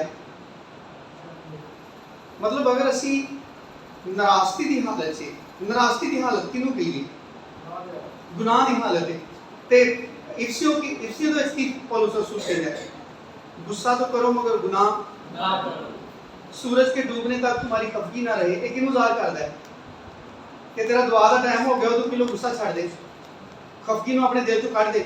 और खफगी का अलामत भी असीं पढ़ी है कि खफगी अहमकों के सीने में रहती है, लेकिन असीं अहमक ते नहीं, असीं ते मसीह नूं पछाणिया, दुनिया ने नहीं पछाणिया, वो बेवकूफ ने। बाइबल उन्होंने कहती है, ग्रंथियों में खास लिखा है क्या खुदा ने दुनिया की हिकमत को बेवकूफ़ी नहीं ठहराया। जब दुनिया ने अपनी हिकमत से खुदा को पहचानना नापसंद किया तो खुदा को पसंद आया कि मनादी की इस बेवकूफ़ी के वसीला से ईमान लाने वालों को निजात दे। और खुदा ने तो हिकमत ठहराया है जिन्हें मसीह को पहचान लिया है, जिन्हें मसीह को कबूल कर लिया है, वो तो खुदा की नज़र से बेवकूफ़ नहीं, वो तो अहमक नहीं। अहमक कौन है? जिन्हें कबूल नहीं किया, वो अहमक है ना। एडा डरदे क्यों हो? जो तो यीशु मसीह ने कहा था तुम भी दलेरी ना कहो अहमक कि साढ़े उत्ते कोई FIR कटा देना। जिन्हें नहीं मसीह को कबूल किया अहमक नहीं। यीशु मसीह ने कहा 10 कुमारियां निकलियां सन, तो ना यीशु मसीह ने उन्होंने 10 को लिहाज करके अकलमंद किया। यीशु मसीह ने कहा 5 अकलमंद सन ते बाकी 5 नूं की क्या है, वो भी ठीक सन। बाइबल च स्टेटमेंट लिखी है बेवकूफ दी, यीशु मसीह ने डिक्लेयर किया बेवकूफ ने। इसका मतलब है असी बेवकूफ नहीं है, ना मतलब कि नहीं है। अगर असी बेवकूफ नहीं तो फिर खफगी तो लिखे है हमको के सीने में रहती है। फिर ईमानदारों ने हर वेले नाराज होने लिए नहीं तैयार होना चाहिए। ईमानदार भी हर वेले नाराज होने भजे फिरते, यानी ईमानदार को नहीं पता लगता मैं केड़े वेले किथे किहदे नाल नाराज हो जाना, लेकिन अहमक नहीं है। इसलिए खुदा दा बंदा पतरस कहता है कि तुम अपनी अकल की कमर बांधो, अपनी अकल की कमर बांध कर होशियार होकर उस फजल की कामिल उम्मीद रखो जो मसीह के ज़ुहूर के वक्त तुम पर होने वाला है, और अपनी जहालत की पुरानी इंसानियत के ताबिया ना बनो। और इस सारे का नुकसान ये कि साढ़े ते अगे ही शेर लगा है, मगर पहली यही आयत पढ़ी है ना, सब तो पहला पतरस 5वें बाब की 8वीं आयत कि तुम होशियार और बेदार हो। क्यों? क्योंकि तुम्हारा मुखालिफ इब्लीस शेर बब्बर की मानद धारता फिरता है कि किसको फाड़ खाए। इसलिए मेरे अजीजों असी अज खुदा दे कलाम चो सीखिया है इब्लीस साडा मुखालिफ है। की वजह उसकी सीखी है? क्यों मुखालिफ है? असी उहदी को पैड़ी खराब कर आए हैं। क्यों मुखालिफ है? असी उस इस तो साडा मुखालिफ है कि सानू निजात मिली है, ਉਹਦੇ जाल दे विचों निकल आए हैं बाहर, उन्हें फड़िया सी, काबू कर लिया सी, ਤੇ ਯਿਸੂ ਮਸੀਹ ਦੀ ਮਦਦ ਦੇ ਨਾਲ ਅਸੀਂ ਉੱਥੋਂ ਰਿਹਾਈ ਪਾਉਣ ਦੇ ਵਿੱਚ ਕਾਮਯਾਬ ਹੋ ਗਏ ਹਾਂ। ਫਿਰ ਖੁਦਾ ਦਾ ਬੰਦਾ ਪਤਰਸ ਕਹਿੰਦਾ ਹੈ ਕਿ ਸਿਰਫ ਮੁਖਾਲਫ ਨਹੀਂ, ਉਹ ਸਿਰਫ ਜ਼ੋਰਾਵਰ ਹੀ ਨਹੀਂ, ਬਲਕਿ ਤੁਹਾਨੂੰ ਵੀ ਉਹਦੇ ਮੁਕਾਬਲੇ 'ਚ ਮਜ਼ਬੂਤ ਬਣਨ ਦੀ ਜ਼ਰੂਰਤ ਹੈ। ਤੇ ਮਜ਼ਬੂਤ ਤੁਸੀਂ ਰੁਪਈਏ ਪੈਸੇ ਦੇ ਮਾਮਲੇ 'ਚ ਨਹੀਂ ਬਣਨਾ, ਮਜ਼ਬੂਤ ਤੁਸੀਂ ਜਿਸਮਾਨੀ ਗੱਲਾਂ 'ਚ, ਜਿਸਮਾਨੀ ਕੰਮਾਂ 'ਚ ਨਹੀਂ ਬਣਨਾ। ਕੋਈ ਦੁਨੀਆ ਦਾ ਸਲਾਬ ਨਹੀਂ ਜਿਹਦੇ ਸਾਹਮਣੇ ਅਸੀਂ ਪਹਿਲੋਂ ਬੰਨ ਲਈਏ ਤੋੜਿਆਂ 'ਚ ਮਿੱਟੀ ਭਰ ਕੇ, ਬਲਕਿ ਰੂਹ ਦੀ ਜੰਗ ਹੈ। ਔਰ ਰੂਹ ਦੀ ਜੰਗ ਲਈ ਈਮਾਨ ਦੇ ਬੰਨ ਬੰਨਣ ਦੀ ਜ਼ਰੂਰਤ ਹੈ। ਖੁਦਾ ਕੋਲੋਂ ਐਸੀ ਸਪਲਾਈ ਆਪਣੇ ਅੰਦਰ ਜਾਰੀ ਕਰਨ ਦੀ ਜ਼ਰੂਰਤ ਹੈ ਕਿ ਜਿਹਦੇ ਫਿਊਲ ਦੇ ਲੋਡ ਸ਼ੈਡਿੰਗ ਦਾ ਕਦੀ ਕੋਈ ਖਦਸ਼ਾ ਹੀ ਨਹੀਂ। ਪਾਕ ਰੂਹ ਦੇ ਮੁਸਲਸਲ ਫਲੋ ਦੀ ਜ਼ਰੂਰਤ ਹੈ ਕਿ ਅਸੀਂ ਕੰਮ ਕਰਦੇ ਹੋਈਏ ਫਿਰ ਵੀ ਪਾਕ ਦਾ ਫਲੋ ਸਾਡੇ ਅੰਦਰ ਚੱਲਦਾ ਹੋਵੇ, ਸੁੱਤੇ ਹੋਈਏ ਤਾਂ ਵੀ ਪਾਕ ਦਾ ਫਲੋ ਸਾਡੇ ਅੰਦਰ ਚੱਲਦਾ ਹੋਵੇ, ਅਸੀਂ ਖਾਣਾ ਖਾਂਦੇ ਹੋਈਏ, ਦੂਜੇ ਲੋਕਾਂ ਨਾਲ ਗੱਲਾਂ ਕਰਦੇ ਹੋਈਏ, ਲੇਕਿਨ ਰੂਹ ਕੁਦਸ ਦਾ ਫਲੋ ਜਿਹੜਾ ਹੈ ਉਹ ਮੁਸਲਸਲ ਸਾਡੇ ਅੰਦਰ ਚੱਲਦਾ ਹੋਵੇ, ਤਾਂ ਕਿ ਸਾਡੀ ਕੋਈ ਗੱਲ ਜਿਹੜੀ ਹੈ ਕਮਜ਼ੋਰ ਨਾ ਹੋਵੇ। ਪਤਰਸ ਤੇ ਖੁਦਾ ਦਾ ਬੰਦਾ ਕਹਿੰਦਾ ਹੈ ਕਿ ਤੁਹਾਡੇ ਵਿੱਚੋਂ ਜਦੋਂ ਕੋਈ ਬੋਲੇ ਨਾ, ਕੋਈ ਗੱਲ ਕਰੇ, ਗਿਰਜੇ 'ਚ ਨਹੀਂ, ਆਮ ਦੁਨੀਆ ਤੇ ਫਿਰਦਿਆਂ ਜਿਹੜਾ ਬੋਲਦੇ ਆ, ਪਤਰਸ ਕਹਿੰਦਾ ਤੁਹਾਡੇ ਵਿੱਚੋਂ ਕੋਈ ਬੋਲੇ ਤੇ ਇੰਜ ਉਹਦੇ ਮੂੰਹ 'ਚੋਂ ਅਲਫਾਜ਼ ਨਿਕਲਣ ਗੋਇਆ ਖੁਦਾ ਦਾ ਕਲਾਮ ਹੈ। ਇਹ ਕੰਡੀਸ਼ਨ ਰਿਕਵਾਇਰਡ ਹੈ, ਇਹ ਡਿਮਾਂਡ ਹੈ ਸਾਡੀ ਹਾਲਤ ਦੀ ਕਿ ਅਸੀਂ ਕਿਹੜੀ ਬਦਬਖਤੀ ਤੋਂ, ਲਾਨਤ ਤੋਂ, ਲਾਚਾਰੀ, ਬੇਬਸੀ ਔਰ ਮਫਲੂਜ ਜ਼ਿੰਦਗੀ ਤੋਂ ਅਸੀਂ ਉੱਠ ਕੇ ਆਏ ਹਾਂ। ਔਰ ਜਦੋਂ ਬਾਹਰ ਆ ਗਏ ਤੇ ਫਿਰ ਸਾਨੂੰ ਆਜ਼ਾਦੀ ਨਹੀਂ ਕਿ ਅਸੀਂ ਬਸ ਆਪਣੀ ਮਰਜ਼ੀ ਦੀ ਜ਼ਿੰਦਗੀ ਗੁਜ਼ਾਰੀ, ਬਲਕਿ ਪਤਰਸ ਕਹਿੰਦਾ ਡਰਦੇ ਤੇ ਕੰਬਦੇ ਆਪਣੀ ਨਿਜਾਤ ਦਾ ਕੰਮ ਕਰਦੇ ਜਾਓ। ਔਰ ਪੌਲੂਸ ਕਹਿੰਦਾ ਜੋ काम भी करो ये जानकर करो कि खुदावन के लिए करके हो। ਹੁਣ ਜਦੋਂ ਇਹ ਜਾਣ ਕੇ ਕਰੋਗੇ ਖੁਦਾਵਨ ਲਈ ਕਰਦੇ ਹੋ ਤੇ ਫਿਰ ਲਾਜ਼ਮੀ ਗੱਲ ਹੈ ਕਿ ਖੁਦਾ ਦੀ ਜਿਹੜੀ ਦਖਲ ਅੰਦਾਜ਼ੀ ਹੈ, ਖੁਦਾ ਦੀ ਜਿਹੜੀ ਸ਼ਮੂਲੀਅਤ ਹੈ, ਉਹ ਸਾਨੂੰ ਲਾਜ਼ਮੀ ਬਣਾਉਣੀ ਪਏਗੀ। ਅਸੀਂ ਕੋਈ ਵੀ ਕੰਮ ਕਰਨ ਰਹੇ ਹਾਂ, ਸਿੰਪਲ ਅਸੀਂ ਗੱਲਾਂ ਕਰਨ ਰਹੇ ਹਾਂ, ਤੇ ਅਗਰ ਉਹ ਖੁਦਾ ਲਈ ਕਰਨ ਰਹੇ ਹਾਂ ਤਾਂ ਉਹਦੇ ਵਿੱਚ ਫਿਰ ਕਿੰਜ ਅਸੀਂ ਕਵਾਂਗੇ ਕਿ ਮੈਂ ਦੱਸਣਾ ਵਾ ਤੁਹਾਨੂੰ, ਬਾਕੀ ਦੀ ਗੱਲ ਮੈਂ ਸੁਣਾ ਦੇਣਾ, ਮੈਨੂੰ ਸਮਝ ਆ ਗਈ ਜੋ ਕਹਿਣਾ ਚਾਹੁੰਦੇ। ਤੁਸੀਂ ਪਹਿਲਾਂ ਮੇਰੇ ਕੋਲ ਆ ਜਾਂਦੇ, ਮੈਂ ਤੁਹਾਨੂੰ ਇਹਦਾ ਸਾਰੇ ਸ਼ਜਰਾ ਹੀ ਦੱਸ ਦਿੰਦਾ। ਇਹ ਗੱਲ ਆਏਗੀ ਫਿਰ ਵਿੱਚ ਐਬ ਜੋਈਆਂ ਆ ਜਾਣਗੀਆਂ, ਗੁਫ਼ਤਗੂ 'ਚ ਚੁਗਲੀਆਂ ਆ ਜਾਣਗੀਆਂ, ਦੂਸਰਿਆਂ ਦੀ ਗੀਬਤ ਆ ਜਾਏਗੀ ਗੱਲਾਂ 'ਚ। ਜਦੋਂ ਇਹ ਸਮਝ ਕੇ ਕਰੋਗੇ ਕਿ ਗੱਲਾਂ ਖੁਦਾ ਲਈ ਕਰਨ ਰਹੇ ਆ ਤੇ ਫਿਰ ਖੁਦਾ ਲਈ ਸੋਚ ਕੇ ਕਹੋਗੇ ਕਿ ਇਹ ਬੰਦੇ ਦਾ ਤਾਂ ਤੂੰ ਮੇਰੇ ਕੋਲੋਂ ਪੁੱਛ ਲੈਂਦਾ, ਤੁਸੀਂ ਇਹਦਾ ਰਿਸ਼ਤਾ ਕਿਵੇਂ ਕਰ ਲਿਆ। ਤੁਸੀਂ ਪਹਿਲਾਂ ਕਿ ਕੋਈ ਸਲਾਹ ਹੀ ਨਹੀਂ ਲੈਂਦੇ ਕਿ ਉਹਦਾ ਸਾਰਾ ਕੱਚਾ ਚੱਠਾ ਖੋਲ ਕੇ ਦੂਸਰਿਆਂ ਦੇ ਸਾਹਮਣੇ ਬੰਦਾ ਰੱਖ ਦੇ ਤੇ ਆਪਣੇ ਅੰਦਰ ਸਮਝੇ ਕਿ ਮੈਂ ਤਾਂ ਖੁਦਾ ਲਈ ਕਰਨਾ, ਕਿਸੇ ਬੰਦੇ ਨੂੰ ਬਰਬਾਦੀ ਤੋਂ ਬਚਾਉਣਾ। ਯਿਸੂ ਮਸੀਹ ਨੂੰ ਕਿਹੜੇ ਕੰਮਾਂ ਦਾ ਨਹੀਂ ਪਤਾ। ਜਦੋਂ ਜ਼ਮੀਨ ਤੇ ਸੀ ਉਹਨੇ ਕਿੰਨੇ ਲੋਕਾਂ ਦੇ ਐਬ ਖੋਲ ਕੇ ਰੱਖੇ, ਲੋਕਾਂ ਦੇ ਸਾਹਮਣੇ ਕਿੰਨਿਆਂ ਦੇ ਰੱਖੇ, ਕਿਸੇ ਦੇ ਵੀ ਨਹੀਂ ਰੱਖੇ। ਯਿਸੂ ਮਸੀਹ ਜਾਣਦਾ ਨਹੀਂ ਸੀ, ਕਹਿੰਦਾ ਤੇ ਕੋਈ ਸ਼ਰਮਿੰਦਗੀ ਸੀ। ਸਾਨੂੰ ਤੇ ਇਹ ਹੋਏਗਾ ਨਾ ਕਿ ਮੈਂ ਇਹਦੇ ਦੱਸਾਂਗਾ ਤੇ ਮੇਰੇ ਦੱਸ ਦੇਗਾ, ਤੇ ਉਹਦੇ ਬਾਰੇ 'ਚ ਤੇ ਬਾਈਬਲ ਕਹਿੰਦੀ ਉਸकी ਜ਼ਾत में गुनाह नहीं और वो हर चीज तो वाकिफ है यीशु मसीह, लेकिन उन्होंने किसी ਦੇ ਗੁਨਾਹ ਨਹੀਂ ਖੋਲ ਕੇ ਲੋਕਾਂ ਦੇ ਸਾਹਮਣੇ ਰੱਖੇ। ਵਜ੍ਹਾ ਤੁਹਾਨੂੰ ਪਤਾ ਕੀ ਵਜ੍ਹਾ ਹੈ? यूहन्ना ने खत लिखा है खुदा मोहब्बत है, और लिखा है मोहब्बत बहुत से गुनाहों पर पर्दा डालता है। यीशु मसीह ने जानदे भी किसी ने नहीं खोल के रखे, नहीं रख सकता। क्यों नहीं रखे, क्यों नहीं रख सकता? क्योंकि वो मुहब्बत है, वो अपनी नफी आप ही के नहीं कर सकता। वो लोगों के गुनाह खोल के लोगों के सामने इश्तिहार लाए तो फिर वो मुहब्बत रह सकता है, फिर वो बारे सारा दावा हो सकता है वेखो यह मुहब्बत है, साडा खुदा मुहब्बत है, दावा होएगा। क्यों नहीं मसीह खोल के रखता गुनाह लोगों के सामने? खुदा मुहब्बत है, यही वजह है। जे कोई होर भी किसी ज़हन च तुसीं कह सकते हो, शायद मेरी तवज्जो च ना हो, यीशु मसीह क्यों नहीं लोगों के गुनाह खोल के रखता उन्होंने अगे? सोची पै लेंदे हो, सिंपल गल है। बाइबल च लिखा है यूहन्ना दे खत च खुदा मुहब्बत है, तो मुहब्बत के बारे में लिखा है कि मुहब्बत ढकदी है, बहुत से गुनाहों पर पर्दा डालती है। तो अगर यीशु मसीह मुहब्बत है तो फिर वो पर्दा चुक नहीं सकता है, चुक सकता है? असी भी तो यीशु मसीह दे विच शामिल आना, ਬੋਲੋ ਪਤਰਸ ਖੁਦਾ ਦਾ ਬੰਦਾ ਕਹਿੰਦਾ ਖੁਦਾ ਨੇ ਜਿਹੜੇ ਤੁਹਾਡੇ ਨਾਲ ਵਾਅਦੇ ਕੀਤੇ ਨੇ ਨਾ ਉਹ ਇਸ ਲਈ ਨੇ ਤਾਂ ਕਿ ਇਹਨਾਂ ਦੇ ਵਸੀਲੇ ਤੁਸੀਂ ਇਸ ਜਹਾਨ ਦੀ ਖਰਾਬੀ ਤੋਂ ਛੁੱਟ ਜਾਓ ਤੇ ਖੁਦਾ ਦੀ ਇਲਾਹੀ ਜ਼ਾਤ ਦੇ ਵਿੱਚ ਸ਼ਰੀਕ ਹੋ ਜਾਓ। ਯਿਸੂ ਮਸੀਹ ਨੇ ਕਿਹਾ ਮੈਂ ਅੰਗੂਰ ਦਾ ਦਰਖਤ ਤੂੰ ਮੇਰੀ ਡਾਲੀਆਂ। ਇਸੇ ਦੇ ਖਾਚ ਲਿਖਿਆ ਕਿ ਕਲੀਸਿਆ ਮਸੀਹ ਦਾ ਬਦਨ ਹੈ ਤੇ ਯਿਸੂ ਮਸੀਹ ਮੁਹੱਬਤ ਹੈ ਤਾਂ ਉਹਦਾ ਬਦਨ ਮੁਹੱਬਤ ਨਹੀਂ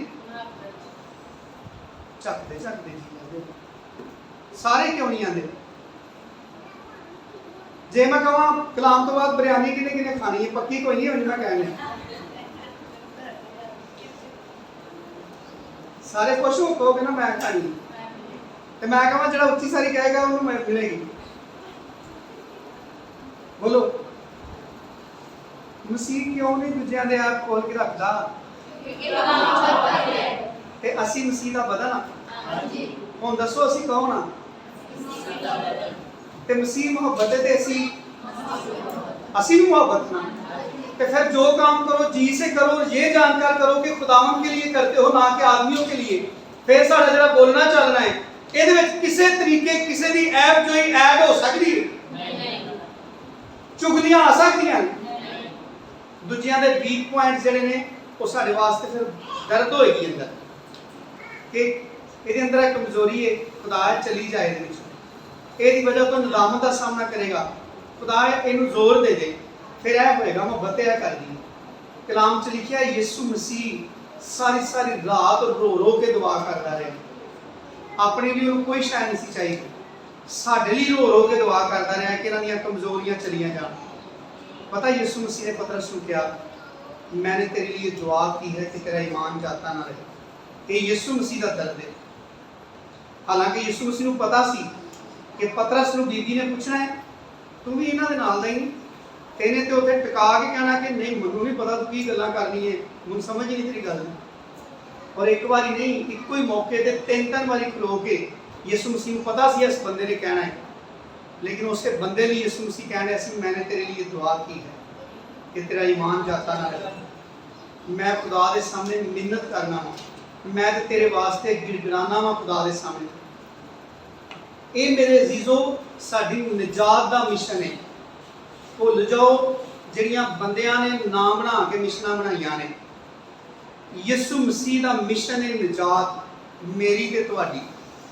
जदों सानू मिली है तो फिर असीं मसीह च शामिल हो गए हैं तो फिर साडा मिशन है दूसरियां दी निजात दूजियां दी ऐब जोइयां करके कमजोरियां उछाल के दूजियां दी खामियां लोगों के सामने नंगा करके असीं किसी निजात नहीं दे सकते बल्कि असीं दूसरियां लई आहो नाला करके गिड़गिड़ा के दुआवां करके मिन्नतां करके खुदा के सामने रोजे रख के असी अपने इस मिशन को पूरा कर सकते हैं और ये बायस साडी जिंदगी महफूज रहेगी। यो ही डिमांड है जी खुदा का बंदा पतरस साडे तो करता है कि तुहाडा मुखालफ इंज काम करन दिया तुम भी होशियार और बेदार रहो ईमान में मजबूत रहो। ईमान हमेशा सानू मुहब्बत च अगे वधन की मदद देता है। ईमान तफरके नफरतां जुदाइयां पैदा नहीं करता। ईमान च वधिए मजबूत रहिए ताकि खुद भी उस अबलीस के सारे हरबियां के गालब आ सकीए और दूसरे लोग जिहड़ा उहदा शिकार होने वाले ने उन्होंने भी बचाने का वसीला बनीए। खुदावंद यीशु मसीह मैनूं तुहानूं सारिआं नूं बड़ी कसरत दे नाल बरकत दे। और उस दुआ करिए।